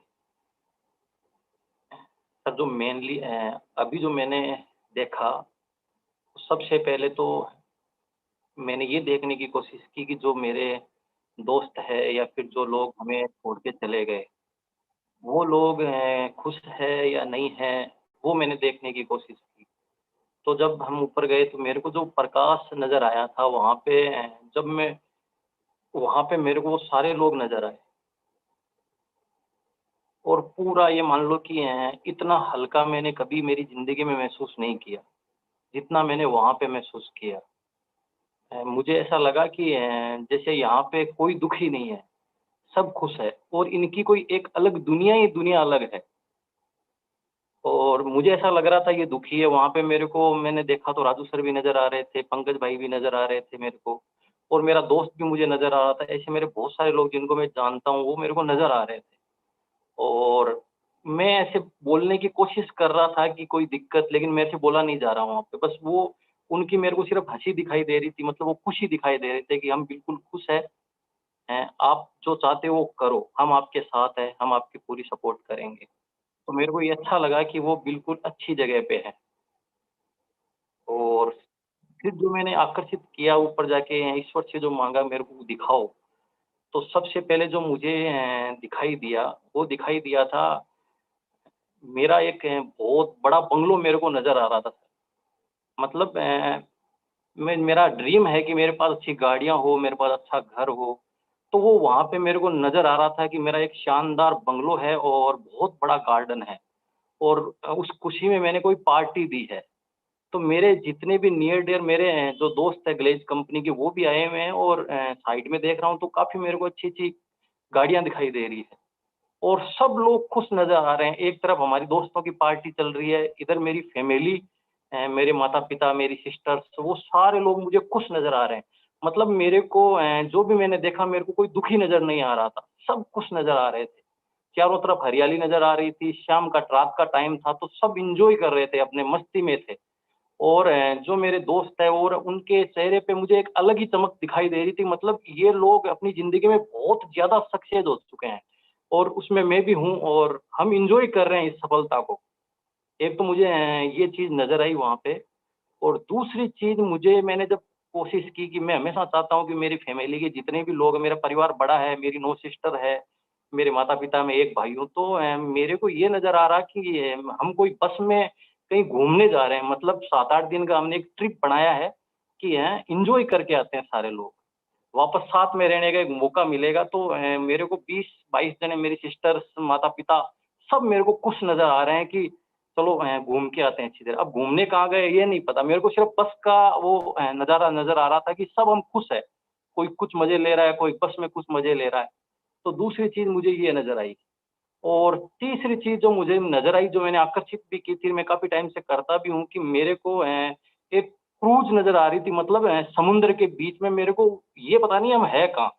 कुछ नज़र नहीं आ रहा है मेरे को, सिर्फ़ समुद्र नज़र आ रहा है या फिर वो क्रूज़ नज़र आ रही है। क्रूज़ में हमारी पार्टी चल रही है सारे गेल्वियंस की। लगभग मेरे को 800,000 लोग मुझे दिखाई दे रहे हैं, और अ, ऐसा लग रहा है जैसे करोड़पति, अरबपति है सारे, अपनी ज़िंदगी में सारे लोग सक्सेस है। और हमारी संजीव सर के साथ हम बात करें, कुछ लोग हैं, हम संजीव सर के साथ बात कर रहे हैं, तो वो हँसते हुए हैं, संजीव सर की स्टाइल में वो हँसते हुए हमसे डिस्कशन कर रहे हैं कि टेंशन मत लो, ज़िंदगी में भी बहुत बड़ा करना है। इतने में दिखाई दे रहे हैं कि सरबजीत सर भी बात कर रहे थे, तो सरबजीत सर भी हमारे साथ आ गए।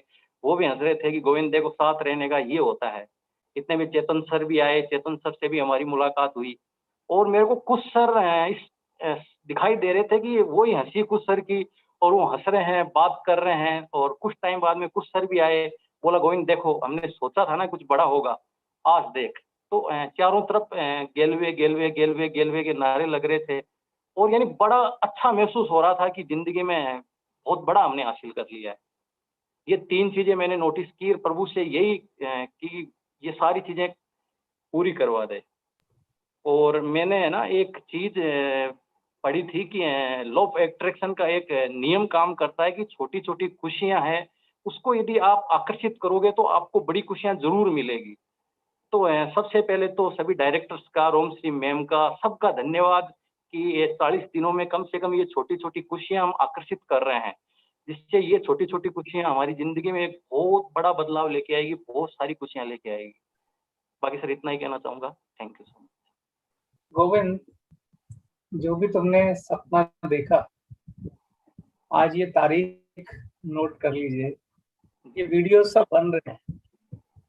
हम इन वीडियोस को दोबारा वापस चलाएंगे और देखेंगे कि जो हमने सोचा था वो हो गया। इन वीडियोस को संभाल के रखेंगे और ये दुनिया देखेगी कि जो इस प्रोग्राम में जिसने जो ख्वाब देखा है वो पूरा हुआ। ऐसा होगा, ऐसा होगा नहीं, सॉरी, ऐसा हो चुका है, ऐसा हो चुका है, ऐसा। बहुत खुश हूं। फिर मैंने एक बात और नोटिस किया, रोज तुम लोग ना, मुझे सब लोग यॉट पे या क्रूज पे ले जाते हो घुमाने के लिए, और ये ऑलमोस्ट मतलब ज्यादातर लोगों का जितना 10 दिन में हमने एक्सपीरियंस सुना है, रोज एक ना एक तो क्रूज वाला होता ही है कम से कम। तो ये क्लियर है कि हम सब मिलकर जो उस क्रूज को मैनिफेस्ट कर रहे हैं, और ये तो 100% मतलब बहुत जल्दी होने वाला है, बहुत जल्दी हो रहा है, बहुत जल्दी, मतलब इट्स अमेजिंग। तो नेक्स्ट कौन है जो अपना एक्सपीरियंस, अपना अनुभव शेयर करना चाहेगा पैनल में? कौन बात कर रहे हैं? असलम, दुर्गेश्वरी जी, दुर्गेश्वरी। प्रणाम सर। सबसे पहले मैं चेतन सर को, संजीव सर को सर प्रणाम अपने चरणों में स्वीकार कीजिएगा। सरबजीत सर को, सर रोम श्री मैम, या जितने भी मुझे सुन रहे हैं उनको मैं बहुत बहुत प्रणाम करना चाहूंगी और दिल से धन्यवाद करना चाहूंगी सर, क्योंकि मेरे को मौका मिले पैनल में आने के लिए। सर थिएटर को लेकर के जो अभी हम लोग थिएटर किए और बार बार मैं करती हूँ सर, उसमें मेरे को ये फीलिंग से होती है, सारी पॉजिटिव ऊर्जा को लेकर के हम धरती माता के जो तल पर जाते हैं तो 10 फीट नीचे जाते हैं, तो धरती माँ जितना गहरा नीचे जाते हैं सर, तो उस जगह मेरे को अलग से एक सुकून मिलती है। मतलब इतना सुकून, इतना शांत और एकदम ठंडा टाइप का फील होती है सर। और ऐसा लगता है कि एक एक रोम में मेरा अंदर आ रही है और इस तरीके से फील होती है, वहां से मेरे को आने का मन ही नहीं करते। और सर जैसे ही ऊपर आते हैं और सातों चक्र को पार करते हुए हम जब काउंटर से बाहर निकलते हैं सर, तो मैम बोलते हैं कि आप एक प्रकाश की गेंद को देखने की कोशिश कीजिए, तो मेरे को फट से नजर आती है और वही लगभग वही शांति, वही सुकून मेरे को वहां भी मिलती है सर, चाहे मैं बाहर में रहूं चाहे उनके अंदर में रहूं। और जैसे जैसे सर मैं ऊपर जाने की ओर लगती हूँ तो रास्ता मेरे को एकदम से रॉकेट की तरह क्लियर दिखाई देता है। अचानक कभी कभी रोकती है वरना तो क्लियर दिखाई देती है, यहाँ तक मेरे को जाना है। जब वहां पहुंच जाती हूँ सर तो फिर और भी रास्ता क्लियर हो जाता है कि और भी ऊपर जानी है। और ऐसे करते करते सर मैं 7वें तल पर चले जाती हूँ और मेरे को उस जगह में बहुत ही ज्यादा सुकून मिलती है सर, बहुत ही ज्यादा सुकून मिलती है। और सर जिस तरीके से मैम ने बोले कि अपनी 3 उपलब्धियां आप जरूर देखें, तो सर मैंने सबसे पहले अपनी उपलब्धि देखी, वो एक बहुत बड़ा सा घर है, बट कहाँ ये मेरे को नहीं पता। एक बहुत ही सुंदर घर है सर, और जो कि चारों ओर से बहुत ही खूबसूरत है और आसपास कुछ भी चीज नहीं है, ओनली फॉर प्रकाश ही प्रकाश नजर आ रही थी सर। फर्स्ट उपलब्धि ये देखी मैंने, और उनमें जो लोग रहते हैं, फैमिली रहते हैं, मैं भी रहती हूँ, बहुत ही ज्यादा हैप्पी है सर, बहुत ही ज्यादा, इतनी खुश है कि जितना मैं जायज सी बात है कि शेयर नहीं कर पाऊंगी सर, इतनी ज्यादा खुश थे हम लोग। फिर सेकंड उपलब्धि देखी सर कि मेरा वर्क बड़ा हो गया है टीम जो है, और उसके साथ मैं प्लानिंग कर रही हूँ और कोई मैदान में है हम सभी लोग, क्योंकि उतनी बड़ी जगह नहीं मिली मुझे कि जहां पर हम लोग इकट्ठा हो सके, तो मैदान में ठहरे हुए हैं और सारे के सारे लोग प्लानिंग कर रहे हैं सर। ये चीज मेरे सेकंड उपलब्धि दिखी। और थर्ड टाइम सर मेरे को नजर आया कि जो ज्ञान मुझे मिली है उनको मैं लोगों के साथ बांट रही हूँ, और मुझे दिल से इतनी सुकून मिल रही है कि इतनी बड़ी ज्ञान मैं लोगों को दे रही हूँ, लोग उनके प्रति जागरूक हो रहे हैं, जान रहे हैं और अपने कर्म को समझ रहे हैं। ये 3 चीज मेरे को बहुत ही बेहतर तरीके से दिखी सर। और साथ ही बताना चाहूंगी कि ये थिएटर जो है तो मेरी लाइफ का एक हिस्सा बन चुकी है, थिएटर के बगैर मैं रह नहीं पाऊंगी। तो इस तरीके से फील होती है सर मेरे को थीटा को लेकर के। तो ये 3 उपलब्धि देखिए सर, तो आज इतने बड़े कार्यक्रम हम सबके बीच में रखें, तो मुझे लगती है कि ये कार्यक्रम हम सबके लिए एक वरदान है, मेरे लिए नहीं, हम सारे लोगों के लिए एक वरदान है सर। तो उनके लिए मैं सारे डायरेक्टर सर को या फिर जितने भी सीनियर पर्सन है, रोम श्री मैम को तहे दिल से धन्यवाद करना चाहूंगी सर। बस इतना ही बोलना चाहूंगी sir. So thank you. Thank you very much, thank you ji. Aslam ji, आप कुछ अपना अनुभव शेयर करना चाहेंगे? सर नमस्कार सर। रोमश्री मैडम को बहुत बहुत नमस्कार मैम, और चेतन सर को, सरबजीत सर को, संजीव सर को, और मेरे गुरु खुद सर को नमस्कार सर। सर मैंने आज की एससीपी में ये मुझे मैसेज हुआ कि जब हम एससीपी करते हैं तो कुछ सोच रख के, कुछ बदलाव के लिए हम सोचते रहते हैं सर। जब वो मेरे माइंड में अलग अलग थॉट्स होते थे कि कभी कभी कुछ अलग सोच होते थे, लेकिन जब हम मेडिटेशन करते हैं तो जब जिस रूम पे मैं बैठा रहता हूँ कि मैं जमीन पे बैठा नहीं हूँ, कुछ एयर में मैंने तैर रहा हूँ, जैसे मुझे एयर में हूँ फील हो रहा था मुझे। जब मैंने मेडिटेशन करते करते इंटरनली चला गया, जैसे मैडम ने बोल रहे थे कि और ऊपर, कि मेरे हाथ के रोंगटे ना खड़ा हो रहे थे, कि मैं फील कर रहा था, बॉडी शेक हो रही थी कि यहाँ पे ऐसे ऊपर ऊपर ऊपर और ऊपर बोलने लगे। तो मेरे दिमाग में अलग अलग फीलिंग हो रही थी कि कुछ वाइट वाला हो, आसमान में मैं जा रहा हूँ, और ऊपर जा रहा हूँ, कुछ क्या बोलते हैं, बॉडी में आप नहा लें, जैसे फील हो रहा था कि मुझे कुछ चेंजेस हो रही है मेरी लाइफ में। कि मैं सोच रहा था कि मेरे लोग अलग अलग नेटवर्किंग से हो या कुछ गलत मैसेजेस हो, ये सारे लोग है ना कि फिर मेरे पास आ रहे हैं कि सर मुझे माफ कर दीजिए, मैंने गलत कर चुका हूँ, प्लीज मुझे फिर से एक्सेप्ट कीजिए। जब मैंने वो लोगों के बारे में सोचने लगा तो फिर वहां से मुझे रिएक्ट होने लगा कि सारे लोग मेरे साथ आके फिर मेरे साथ बिजनेस को शुरू करें। कि जब वो लोग आए, हमारे साथ हाथ मिलाए और बिजनेस को शुरू करें, इतना बड़ा नेटवर्क बनाए। आज के दिन दुनिया में कोई ऐसा नेटवर्क नहीं है सर। इतने बड़े नेटवर्किंग छोड़ के हम गए थे, लेकिन हमको एहसास हुआ कि फिर रिटर्न हम आके फिर बिजनेस को शुरू करे हैं। कि आज के दिन टीम बहुत बड़ी बनी है, तो मैं आज मेरी टीम के साथ एंजॉय कर रहा हूँ। अच्छे अच्छे ख्वाबे मेरी टीम के सपने पूरे हो रहे हैं कि ये सोच के मैंने इस मेडिटेशन में सीखा हूँ सर। और मैं जब मेडिटेशन करने लगा तो लोगों के दिमागों को मेरे पास अलग महसूस होने लगा सर। इस मेडिटेशन करने से हर इंसान का लाइफ चेंज हो सकता है सर। लेकिन लोग मेडिटेशन को फेथ नहीं करते यार, लोगों का कॉन्सेंट्रेट नहीं होता है। जब मन एकाग्रत होता है तो सब कुछ पॉसिबल होता है सर। इससे मैंने तो 100% मुझे गारंटी है कि मेडिटेशन करने से आदमी अपने आप में चेंज हो जाता है सर। जी सर, मैंने इससे यही सीखा हूँ सर। धन्यवाद सर। बहुत बढ़िया सर। तो अब हम आगे की बातचीत शुरू करते हैं। कुछ सवाल है सर जो मैं आपसे पूछना चाहता हूँ। जितना आज समय अलाउ करेगा तो उतना आज कंप्लीट कर लेंगे और बाकी इसको फिर हम कल भी सर कंटिन्यू करेंगे। तो हमने सर अक्सर एक बात सुनी है, एक शब्द सुना है, कई बार मैंने भी कार्यक्रम देखे हैं और आपने भी कई बार जिक्र किया है। मैं चाहता हूँ उस शब्द को आप लोगों को थोड़ा सा और एक्सप्लेन करें कि प्रारब्ध क्या है।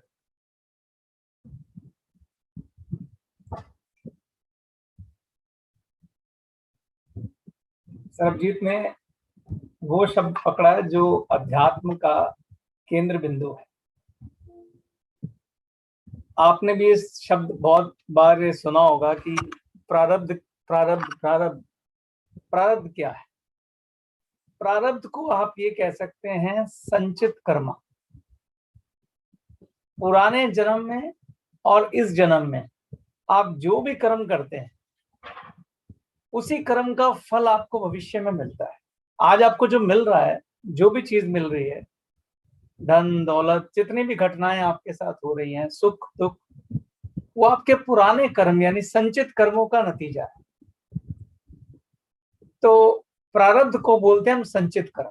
अब जो आप नए कर्म कर रहे हैं, मान लो आपने आज के कोई नया कर्म किया, इसका फल आपको भविष्य में मिलना है। तो हर दिन जो आप कर्म करते जाते हैं वो आपका प्रारब्ध बनता जाता है, बनता जाता है, बनता जाता है। अगर मैं एक लाइन में बोलूं कि आपके जीवन में होने वाली हर घटना फिक्स है, जो कुछ होने वाला है वो ऑलरेडी फिक्स है। जो कुछ भी आप धन कमाने वाले हैं, जो भी कुछ आने वाला है, वो आपको आके रहेगा, क्योंकि वो एक प्रारब्ध का नतीजा है, क्योंकि वो आपके संचित कर्मों का नतीजा है। अब इसमें आप ये प्रश्न पूछ सकते हैं कि सर अगर सब कुछ फिक्स है, सब कुछ जो आना है वो आने वाला है, तो फिर हम क्या कर रहे हैं? है ना बात? परफेक्ट। तो मेरी बात को फिर से गौर करिए। आपके संचित कर्मा से आपका प्रारब्ध जो बनता है और उससे ही आपका भविष्य का फल तय होता है। तो हम आपसे शुभ कर्म करवा रहे हैं इस, क्योंकि आज जो आप कर्म कर रहे हैं उसका फल भी आगे मिलना है, तो आने का भविष्य भी उसी से ही तय होगा। हाँ, अब ये हमारी ईश्वर के ऊपर इच्छा है कि वो उसका फल आपको इस जन्म में दे रहा है या अगले जन्म में दे रहा है। इस जन्म में भी हो सकता है और अगले जन्म में भी हो सकता है। तो पुराने कर्म और नवीन कर्म के जब का जो मेल जोक है, उससे रिजल्टेड आपको कर्म फल मिलना। जैसे कोई धनवान है तो हमारे शास्त्रों के हिसाब से जितना उसने पूर्व जन्म में या पहले दान किया है, वही कहीं गुना मल्टीप्लाई होकर आपको पैसे के रूप में मिलता है। इसलिए हमारे यहाँ कहा जाता है, हमारे यहाँ का लगभग हर धर्म में कहा जाता है कि आप अपने जो भी इनकम करते हैं उसका कुछ हिस्सा दान दीजिए, क्योंकि वो जो दान है ना, वो इन्वेस्टमेंट है।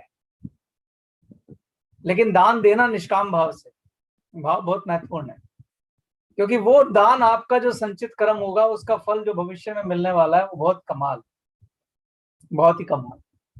तो प्रारब्ध बोलते हैं संचित, संचित बोलते हैं जुड़ा हुआ, यानी अगर हम अपने बिजनेस प्लान की टर्म में बोले तो एक्युमुलेटेड। आपके एक्युमुलेटेड कर्मा जो हैं उसको हम प्रारब्ध कहते हैं। हाँ, अब सर हम जब बार बार आप कर्म की बात करते हैं, कर्मा की बात करते हैं, तो इसी के साथ मेरा दूसरा सवाल भी जुड़ा हुआ है। तो सवाल है कि कर्मा क्रिएट करना क्या होता है? Karma basically how do we create Karma?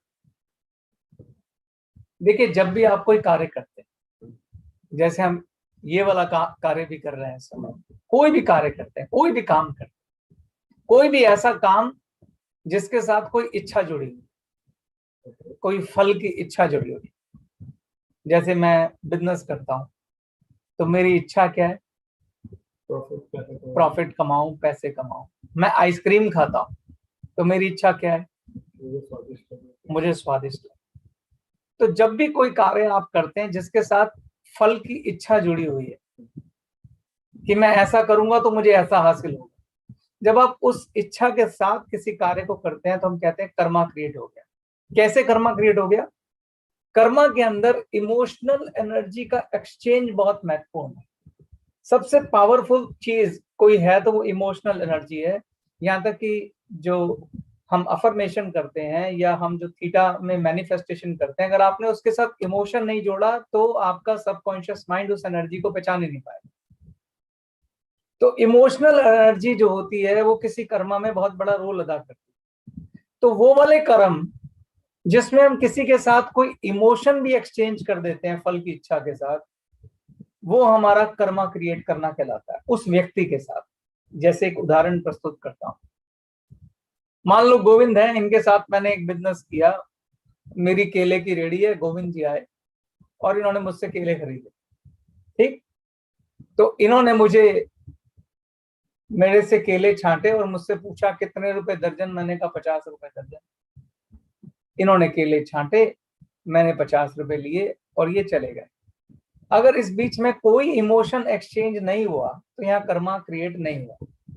लेकिन अगर इन्होंने मुझे 50 रुपए दिए और मैंने केले कम तोल दिए या बीच में चुपचाप 2 सड़े हुए केले डाल दिए, तो जब ये घर पहुंचेंगे तो क्या होगा?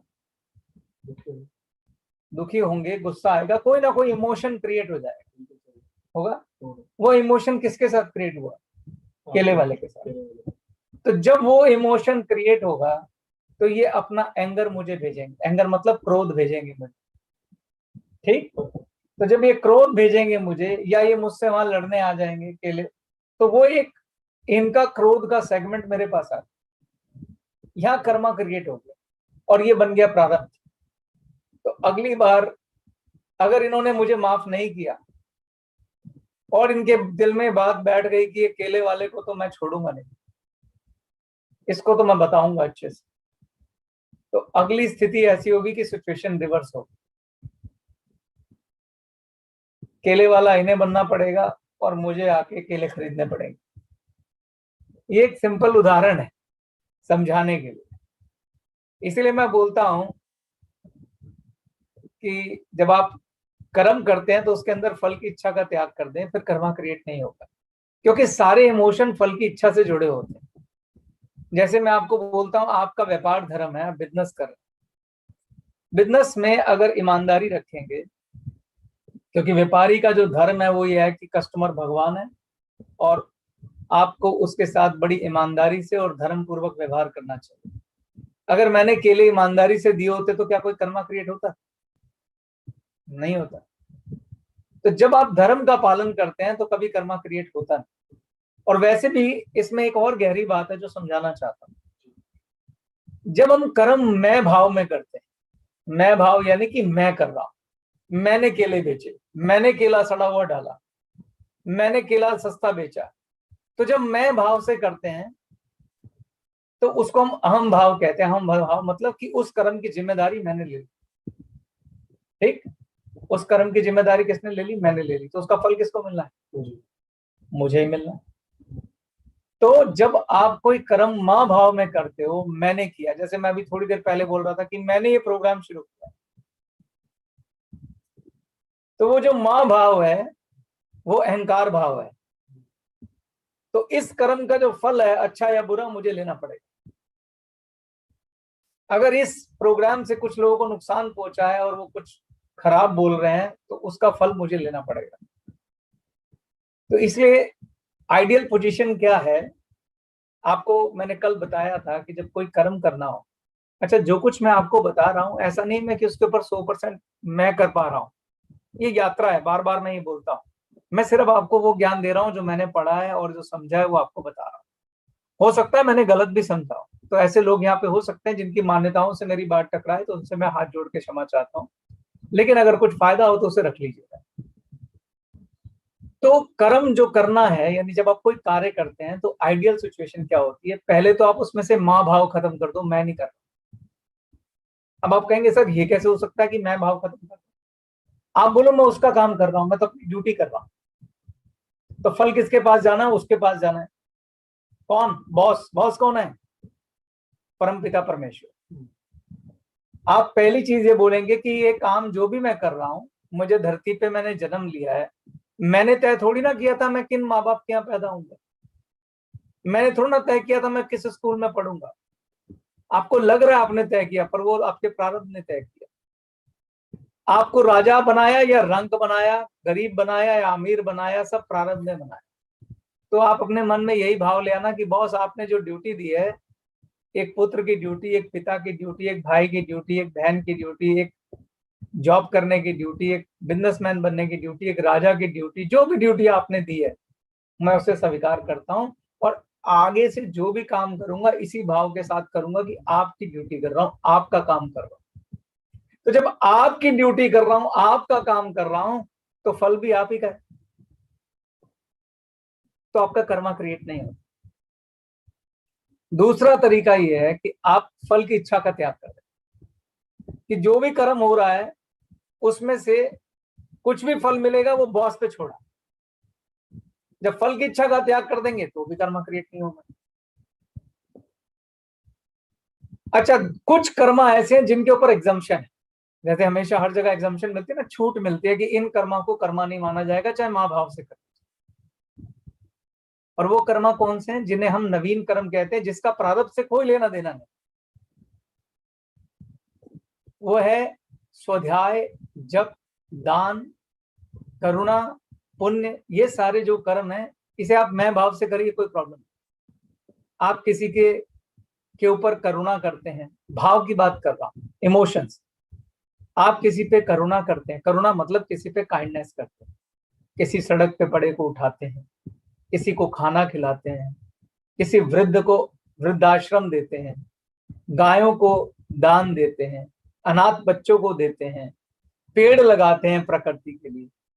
अगर आप ध्यान से देखेंगे, जब आप ये सब करते हैं तो ये निष्काम भाव से करते हैं, क्योंकि आपको इसके बदले कुछ चाहिए थोड़ी ना। कुछ लोग होते हैं जिनको वाहवाही लेनी होती है, उनसे कहूंगा वाहवाही मत मांगिए, नहीं तो ट्रांजैक्शन हो जाएगी। कुछ लोग थे पंखा लगवाते हैं, ऊपर लिख देते हैं ये मेरे उसकी याद में फलाने ने पंखा लगवाया। ऐसा मत करिए, पंखा लगवाइए और भूल जाइए, नहीं तो वो भी फल की इच्छा हो जाएगी। तो जब आप ये वाले कर्म करते हैं तो इनमें निष्कामता आ जाती है। निष्कामता मतलब निस्वार्थ भाव, हमें इसके बदले कुछ नहीं चाहिए। अंदर कहीं ना कहीं आप ईश्वर का ही काम कर रहे हैं, इसके लिए कोई स्टैम्प भी नहीं चाहिए। तो जब आप इस तरीके से कार्य करते हैं तो कर्मा क्रिएट नहीं होता। Perfect, very good. मुझे लगता है कि एक साथ ऑलमोस्ट 2-3 सवालों के जवाब आपने दे दिए। मेरा पहला सवाल प्रारब्ध था, वो बहुत बढ़िया तरीके से मुझे क्लियर हुआ। दूसरी बात थी कि हम जो कर्मा क्रिएट करने को कैसे क्रिएट किया जाता है, उसके साथ साथ आपने इमोशनल एक्सचेंज की बात की, एनर्जी एक्सचेंज की बात की। तो उसके साथ आपने ये भी बताया कि बेसिकली कर्मा जो है उसे हम कैसे क्रिएट होने से रोक सकते हैं, जब आप इस भाव में काम करते हैं कि मैं उसका काम कर रहा हूं। लेकिन यहाँ एक सवाल और आता है सर, एक तरफ तो आप ये कह रहे हैं कि हम कर्म करें और फल की इच्छा ना करें, वहीं दूसरी ओर हम थीटा में जाते हैं और जाकर ये मैनिफेस्ट करते हैं कि हमारा ड्रीम, हमें क्या चाहिए, हम क्या करना चाहते हैं, हम क्या अचीव करना चाहते हैं। तो ये दो बातों में भी मैं थोड़ा सा कंफ्यूज हूँ कि बेसिकली क्या हम ये इच्छा नहीं कर रहे। बहुत अच्छा प्रश्न है, और मुझे लगता है ये जितने लोग देख रहे हैं सबका प्रश्न होगा। बहुत ही सुंदर प्रश्न है। आपको याद होगा, मैं डे वन से एक चीज कह रहा हूं कि जब आप थीटा में मैनिफेस्ट करते हैं तो सबसे पहली चीज ईश्वर से सद्बुद्धि मांगिए। सद्बुद्धि मतलब शुभ बुद्धि। तो फल की इच्छा भी बड़ी सद्बुद्धि के साथ ही आएगी। मैंने अभी थोड़ी देर पहले आपको समझाया कि कुछ कर्म ऐसे हैं जो कर्मा क्रिएट नहीं करते। जब आप ईश्वर का कोई काम करते हैं कर्मा क्रिएट नहीं होता। जब आप किसी के लिए दुआ करते हैं कर्मा क्रिएट नहीं होता। जब आप किसी पे करुणा करते हैं तो कर्मा क्रिएट नहीं होता। जब आप दान करते हैं तो कर्मा क्रिएट नहीं होता। जब आप स्वाध्याय करते हैं, पूजा पाठ करते हैं, जप करते हैं, भगवान की पूजा करते हैं तो कर्मा क्रिएट नहीं होता। जब भी आप कोई ऐसा कार्य करते हैं जिसमें दूसरों का भला, दूसरों की शुभता आप मांग लेते हैं तो वो कर्मा नहीं होता। तो जब आपके पास सद्बुद्धि होगी तब किस प्रकार की इच्छा करें। जैसे अभी गोविंद ने बोला कि मैं बहुत बड़े बंगलों के अंदर, है ना, पर इसी को अगर आप सद्बुद्धि के साथ मांगेंगे तो उस बंगले में क्या देखेंगे।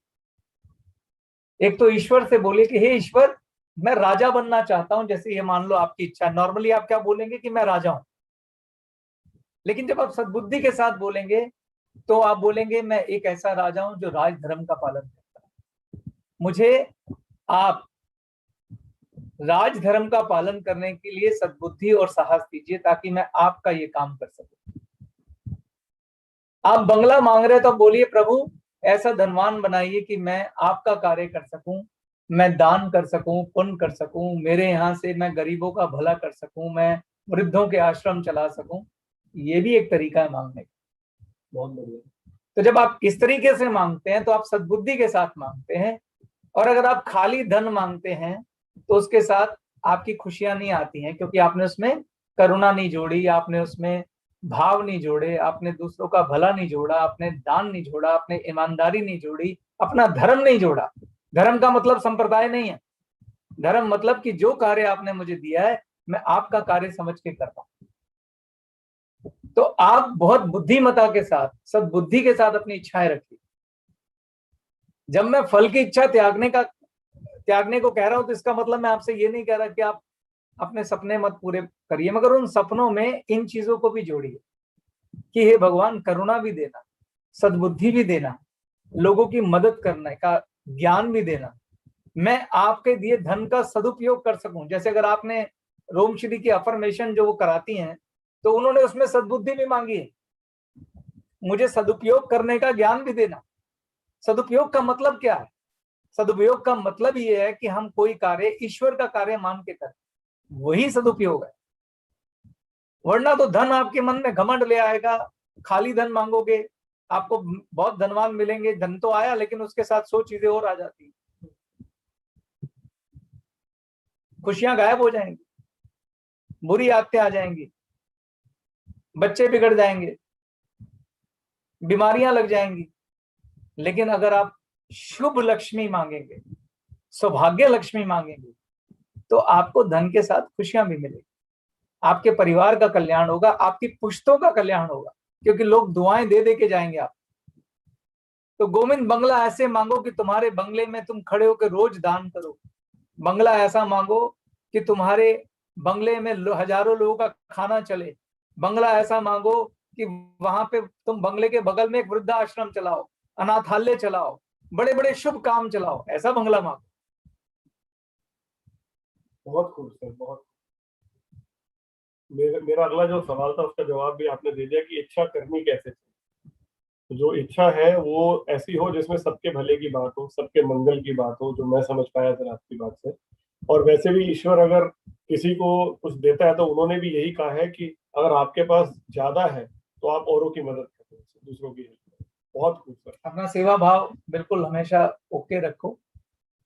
मैं आपको एक आखिरी मंत्र देना चाहता हूं, अगर आप प्लीज इसको समझ पाए तो। जब कोई ट्रांजैक्शन होती है ना, ट्रांजैक्शन का मतलब है जैसे आपने किसी को प्रोडक्ट बेचा, तो हमको लगता है सर हमने उससे पैसे लिए और प्रोडक्ट दे दिया। याद रखना, कभी 2 चीजें ट्रांजैक्ट नहीं होती, 3 चीजें होती। जब भी आप कोई बिजनेस करेंगे, क्योंकि यहाँ बिजनेस के लिए लोग बैठे हैं इसलिए बिजनेस की बात कर रहा हूं, वरना हर जगह ये बात इंप्लीमेंट होती है। तीसरी ट्रांजैक्शन होती है विचारों की, इमोशंस की। आपके पैसों की ट्रांजैक्शन की वजह से आप इस जगह पर अमीर या गरीब हो जाएंगे, लेकिन इमोशन की ट्रांजैक्शन से जो क्रिएट होता है वो सबसे खतरनाक है, उसे कर्मा कहते हैं। उसके लिए आपको बार बार अपनी, जैसे हम कहते हैं ना, हमारी जिंदगी में उतार चढ़ाव चलते रहते, सुख दुख सुख दुख सुख दुख सुख दुख, क्योंकि आपने लोगों के साथ गलत सही गलत सही गलत सही गलत सही किया होता है। तो अपने जीवन में जितना सही चलेंगे, एटलीस्ट हम आगे का अपना भविष्य उसे ठीक कर सकते हैं। तो जब भी किसी के साथ कोई ट्रांजैक्शन करते हैं तो याद रखना इमोशन की भी ट्रांजैक्शन होती है। तो चेतन हांडा को, गोविंद को जो केले देने हैं ना, वो बहुत ईमानदारी से देने चाहिए और इस ढंग से देने चाहिए, गोविंद दुआ करे। गोविंद गए यार, कमाल का केले वाला है चेतन हांडा, उससे 1 दर्जन केला लाता हूँ, एक एक पीस चुन के देता है, और बाई चांस उसमें कोई केला खराब होता है खुद ही निकाल देता है कि भाऊजी आप ये मत लेके जाओ, और हमेशा मेरे बच्चे के लिए भी केला फ्री दे देता है। तो जब वो दुआ देगा ना आपको, वो है असली बिजनेस। और मैं केले वाला व्यापारी हूं, तो मेरा धर्म है, अब मैं अपने धर्म के अंतर्गत काम कर रहा हूं, तो मेरा धर्म है कि गोविंद मेरा कस्टमर है, मुझे उसके लिए भला सोचना, अपना करुणा भाव जागृत रखना, अपना दया भाव जागृत रखना। अपने लालच में, क्योंकि लालच, क्रोध, काम, वासनाएं यही है जो हमसे अधर्म करवाती, अपने लालच में हम लोग कर्मा क्रिएट कर लेते। और दुनिया में कोई काम बुरा नहीं होता अगर आप अपने धर्म में हैं तो। जैसे मैं एक सवाल पूछूं, क्या कसाई का धर्म बुरा है? नहीं, भगवान ने उसको वही ड्यूटी दी है, बस उसे जब वो काम करना है तो उसे ईश्वर को बोलना है कि प्रभु आपने मुझे यही काम देके भेजा है कि मुझे कसाई की तरह मीट ही काटना है, पर अपना भाव सही रखना है, उसको कुछ नहीं होगा। अगर वो ये भाव के साथ मीट काटेगा कि प्रभु आपने इसी काम के लिए मुझे भेजा है, तो उसका फल भगवान अपने आप देखेगा। जैसे आपको बता देता हूं, हमारे शास्त्रों में अगर आपको फुर्सत मिले, एक सदन कसाई की, बहुत बड़े भक्त हुए हैं सदन कसाई, आप उनकी कहानी पढ़िए, बहुत इंटरेस्टिंग स्टोरी है। आज टाइम कम है, अगर कहोगे तो कल मैं आपको सुनाऊंगा सदन कसाई की स्टोरी। अब मुझे आप याद दिलाना तो आपको समझ में आएगा कि आपकी जो काम बुरा नहीं होता है, काम कोई बुरा नहीं, उसे किस सद्बुद्धि के साथ करना चाहिए, वो महत्वपूर्ण है। इसलिए मैं बार बार आप सबसे कहता हूं कि जब भी आप क्रिएटर से मिले अपने लिए सद्बुद्धि जरूर मांगे। तो आज के इस बार और कोई सवाल है आपका? तो एक आखिरी सवाल, यहाँ हमने जब बात की इच्छा की, बात की मैनिफेस्टेशन की, बात की अफर्मेशन की, तो जो अफर्मेशन है सर वो कैसे लिखनी चाहिए, वो कैसे बनानी चाहिए? अफर्मेशन के लिए रोमश्री जी ने कल काफी बात की थी। अगर आप मुझसे पूछना चाहते हैं तो थोड़ा सा लंबा हो जाएगा, या तो हम इस पे कल बात कर लें। ठीक है, बिल्कुल ठीक है। तो मुझे लगता है कि हमारे जो सवाल जवाब का सेशन था वो बहुत ही मजेदार था और काफी कुछ इसमें क्लियर हुआ होगा, क्योंकि सीखने का जो सबसे अच्छा तरीका है वो है सवाल। जब आप सवाल पूछते हैं तो आप सीखते हैं। जब आप सवाल पूछते हैं तो उसका मतलब आप में जिज्ञासा है, और मेरे में बहुत ज्यादा रहती है। मैं कई सालों से चेतन सर से सवाल ही पूछता रहता हूँ और हम सवाल जवाब खेलते रहते हैं। आज वो आप सबके साथ मिलकर खेला। सर आपका बहुत बहुत धन्यवाद। पूरे पैनलिस्ट पे जितने भी लोग हैं आप सबका बहुत बहुत धन्यवाद। एकदम माफी मांग, देखिए मैं सभी से हाथ जोड़ के पहले माफी मांग लेता हूँ। पहले तो मैं बड़ा अज्ञानी हूँ, कोई ज्ञानी व्यक्ति नहीं है, और जो ज्ञान मैं आपको दे रहा हूँ उस पर मैं खुद भी नहीं चलता हूँ। बार बार मैं आपसे बोल रहा हूँ, बड़े दोष हैं मेरे अंदर, बड़ी कमियां हैं, हजारों अवगुण हैं। जो मैंने पढ़ा आपको दे दिया, मैं कोई साधु संत नहीं हूं। हाँ, लेकिन मेरी ये इच्छा जरूर है कि जो मैं पढ़ रहा हूं ईश्वर मुझे शक्ति दे कि मैं उस रास्ते पे चल सकूं और मैं अपने आप को बदलूं। तो लास्ट लाइन जो सबसे बढ़िया अफर्मेशन है, I am willing to change, मैं बदलने को तैयार हूं, ईश्वर आप मेरी मदद कीजिए। एक चीज और मिस हो गई मेरी कर्मा के टाइम पे बात करने की, वो है फॉरगिवनेस एंड ग्रेटिट्यूड। ये मैं कर्मा में मिस कर गया बोलना, वो मैं जरूर बोलना चाहता हूं। कर्मा हमेशा दो तरफ से क्रिएट होता है, केले वाला और गोविंद दोनों चाहिए, यानी चेतन आंडा और गोविंद दोनों चाहिए। जो लोग आपके साथ गलत करते हैं, अगर आप चाहते हैं कि कर्मा क्रिएट ना हो तो आप, मैं ये नहीं कह रहा हूं उनसे आप संबंध आगे कंटिन्यू करो, वो आपकी इच्छा है, लेकिन आप हृदय से उन्हें माफ कर दीजिए। जैसे आप उन्हें माफ करेंगे आपका कर्मा खत्म, क्योंकि कर्मा इमोशनल एनर्जी के साथ जुड़ा है। इसलिए जैन धर्म में क्षमा दिवस मनाया जाता है बकायदा। जैन धर्म में एक दिन क्षमा का रखा जाता है, जिसमें वो जितने भी लोग हैं सबसे क्षमा मांगते भी हैं और क्षमा देते भी हैं।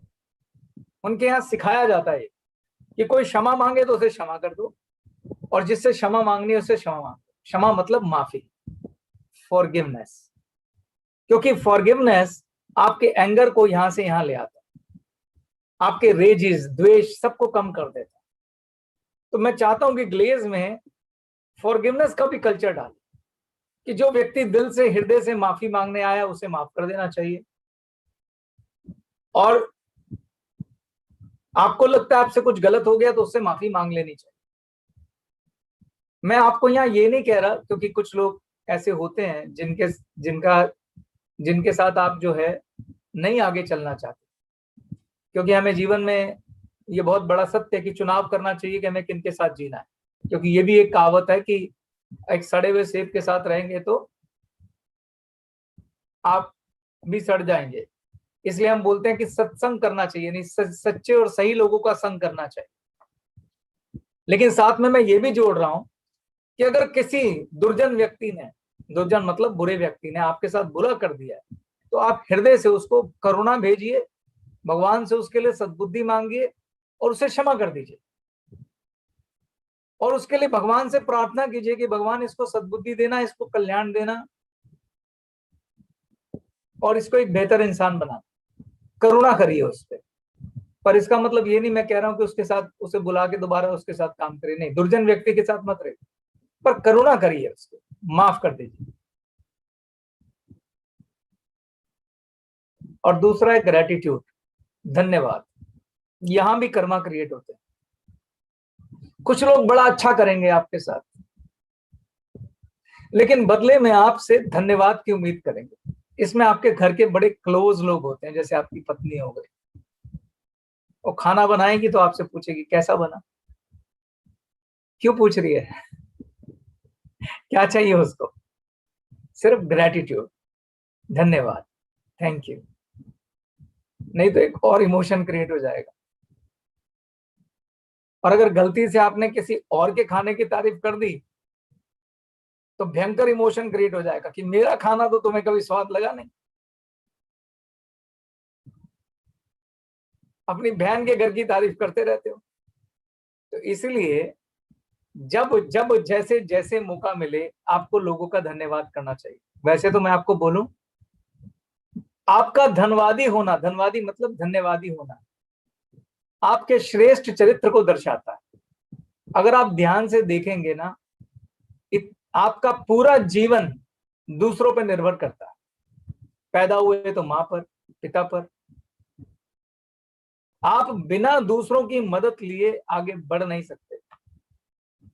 अगर आप आराम से बैठ के सोचेंगे और सोचेंगे कि आपके जीवन में किस किस का योगदान है, उस स्कूल के टीचर का जिन्होंने आपको पढ़ाया, आपके दोस्तों का जिन्होंने आपको इमोशनली सपोर्ट किया, तो आप thank you thank you thank you धन्यवाद करते करते करते करते सुबह से शाम हो जाएगी। लिविंग थिंग के बाद अगर आप नॉन लिविंग थिंग पे आ गए, मतलब तो धरती माँ का धन्यवाद। अभी एक ऑक्सीजन का आपने देखा था, एक एक सिलेंडर के लिए मारामारी हो रही थी। कभी गंभीरता से सोचा है कि माँ, जो धरती माँ है, वो तो हमें फ्री में देती है। एक पेड़ हमें कितनी ऑक्सीजन देता है, मगर चूंकि हमें मिलती है, हमें परवाह नहीं। अभी ऑक्सीजन थोड़ी तो देखो कितना दिक्कत हो गया। हमें क्या मिला हुआ है, हमें इसका एहसास ही नहीं होता है।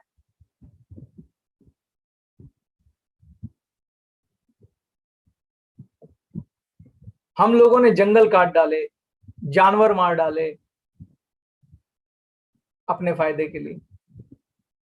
अगर करुणा होगी, धर्म होगा, तो ये सब नहीं होगा। तो इसीलिए फॉरगिवनेस, माफी मांगना, और हर बात पे धन्यवाद करना। जब आप किसी को भी धन्यवाद करेंगे, वो आपको क्या देगा? दुआ देगा। जिसने भी कुछ भी अच्छा किया है, अपनी माँ से जाके धन्यवाद बोलिए, उसके चरण पकड़ के कि तेरी वजह से आज मैं। अपने पिता को धन्यवाद बोलिए, अपने भाई को धन्यवाद बोलिए, बहन को बोलिए, टीचर को बोलिए, एक दूसरे को बोलिए। जिसकी वजह से आपके जीवन में कुछ भी आया, उसको धन्यवाद बोलिए, और दिल से बोलिए, भाव के साथ बोलिए।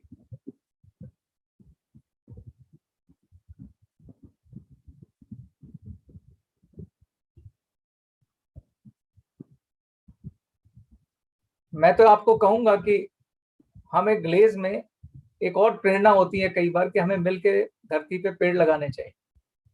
हम इस मिशन को भी शुरू करेंगे जरूर, और जो जो आप में से योगदान देना चाहेगा उनका स्वागत करेंगे।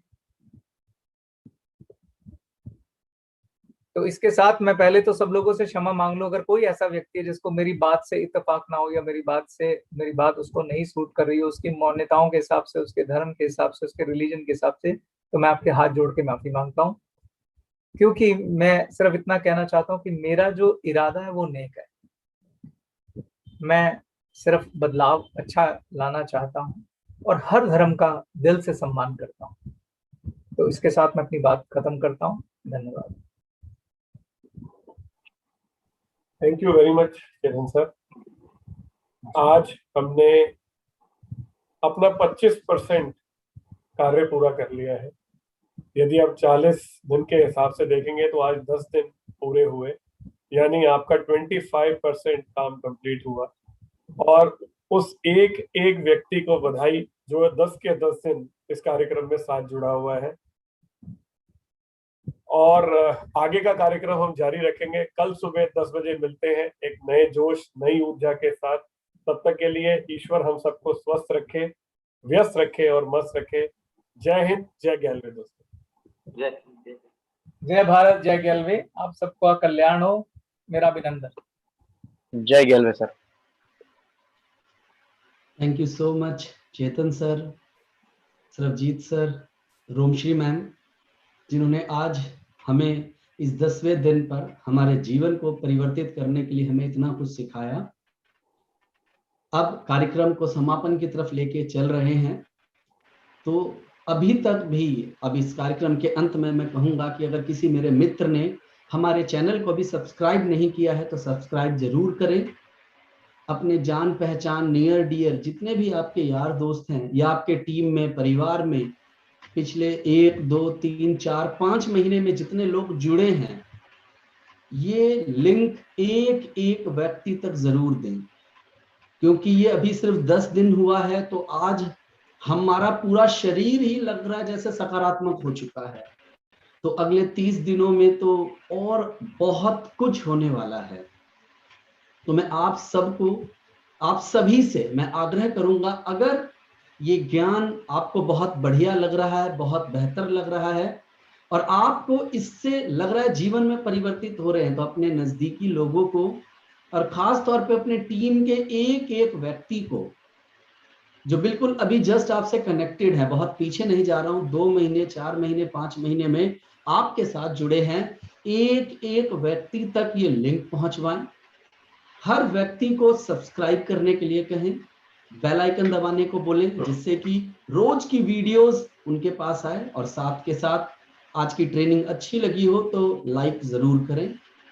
दोस्तों, साथ के साथ हम सब व्यवसाय कर रहे हैं, तो मैं कहूंगा कि अपना व्यवसाय का भी धर्म निभाना है। हम जिस तरह से आज सीख रहे हैं, वैसे ही दिन के बाकी घंटे, लगभग 1.25 घंटे का समय हो गया हमें सीखते हुए, तो पूरे दिन में लगभग अपनी क्षमता के अनुसार 8 घंटे, 10 घंटे, 12 घंटे अपने जीवन में सफलता प्राप्त करने के लिए जो चीज हम मैनिफेस्ट कर रहे हैं वो हमें मिले, उसके लिए हमें रोज दिन प्रतिदिन कार्य करना भी बहुत आवश्यक है। तो आप अपना कर्म करें, जो हमारा रोल है। हम ग्लेज में हैं और हमारा धर्म अपने साथ अपनी टीम को गाइड करते हुए आगे लेके जाने का है, उनको मार्गदर्शन करने का है, उनको सहायता पहुंचाने का है। तो वो कार्य रोज नियम से करें।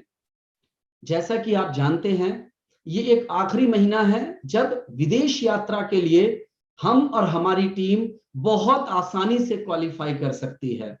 और उसमें जो थाईलैंड का ट्रिप तो इतना सरल है कि अगर किसी व्यक्ति पर हम बहुत बढ़िया और अच्छे से ध्यान दें और कोई ग्लेज परिवार से आज अगर जुड़ता है तो भी वो थाईलैंड का ट्रिप अचीव कर सकता है। कंपनी ने इतना सरल दिया है। ये जो ज्ञान हमें मिल रहा है, ये हमें, हमारी टीम को एक सकारात्मक ऊर्जा दे रहा है। तो सबसे पहले आप सब इस बात को महसूस कर लें कि हमने ट्रिप अचीव कर लिया है। पहले खुद की बात मैं कह रहा हूं, पहले महसूस कर लें। रातों रात चीजें बदल जाएंगी, रातों रात। पहले खुद महसूस कर लें कि आपने अचीव कर लिया है। ऐसे ही आपकी टीम में जो लोग हैं उनके साथ प्लानिंग करके लिस्ट निकालें। और जैसे सरजीत सर ने कहा कि इस सेशन के बाद भी हमें थीटा करना चाहिए, तो जब आपको समय लगे 24 घंटे में 2 बार 3 बार थीटा करके आप वहां विजुलाइज करें कि अचीवमेंट हो गया है, रास्ते खुलने शुरू हो जाएंगे। और आशावादी यानी पॉजिटिवनेस के साथ इसको महसूस करें, अपने आप को निराश नहीं छोड़े। हो सकता है चाहे आपका लेवल स्टार्टिंग का हो या एंड का हो, किसी भी कारण से आप महसूस कर रहे होंगे कि अभी तो मेरी लाइन नहीं चल रही है, बिजनेस कम हुआ है। हम 10 दिनों से कार्यक्रम कर रहे हैं। जो चाहिए उसी के बारे में सोचें और बेवजह अपनी एक एक डाउनलाइन से बात करें, सब लोगों से बातचीत करें। हर व्यक्ति महसूस करे कि वो कार्य कर रहा है, महसूस करें हर व्यक्ति ऊर्जावान है, महसूस करे हर व्यक्ति एक अच्छा व्यवसाय कर रहा है। इन्हीं चीजों के साथ आप अपने टीम के एक एक व्यक्ति के साथ बातचीत करें, एक एक व्यक्ति को मोटिवेट करें और दूसरों को मोटिवेट करने से पहले खुद मोटिवेटेड हों। आप सब जानते हैं दिल्ली में लॉकडाउन लगा हुआ है, जो अभी बढ़ा के महीने के आखिरी तक कर दिया गया है। लेकिन नियम से जब से कार्यक्रम शुरू हुआ है, मैं ऑफिस में आके बैठता हूं, यानी एक जगह है जहां पर आके मैं कार्य शुरू करता हूं। और अभी से लेके रात्रि तक 7 बजे 8 बजे तक मैं ऑफिस में बैठ के काम करता हूं। यानी मैं आप सबको भी कहना चाहूंगा, ऑफिस मतलब आपके घर के अंदर की एक जगह है जहां आप फोकस होकर आप सिर्फ काम करेंगे। अपने लक्ष्य की प्राप्ति के लिए रोज दिन के हर घंटे और हर मिनट पूरी प्लानिंग करेंगे। गौतम बुद्ध साहब ने कहा है, जो करना है फोकस होकर करें। फोकस, जो करो 100% करो। जब आप काम सोच रहे हैं कि मैं अपना समय काम में लगा रहा हूं, तो वो 100% होना चाहिए, वो पूरा फोकस होके होना चाहिए। आप देख लिएगा अगले 6 दिनों में आपको कितना अच्छा, कितना बढ़िया परिणाम मिलेगा अगले 6 दिनों के अंदर दोस्तों, क्योंकि अभी क्लोजिंग के बहुत नजदीक हम पहुंचते जा रहे हैं। तो बस इसी जोश, इसी एनर्जी, एक्साइटमेंट के साथ सब लोग मिलकर काम करें। इन्हीं चीजों के साथ पैनल में जुड़े गोविंद भाई, असलम, दुर्गेश्वरी बहन, आप सबका बहुत बहुत धन्यवाद। तो मिलते हैं कल हम लोग एक नया जोश, नई एनर्जी और एक नई उत्साह के साथ। जय हिंद, जय गैलवे। जय गैलवे। जय गेलवे भैया। जय गेलवे सर।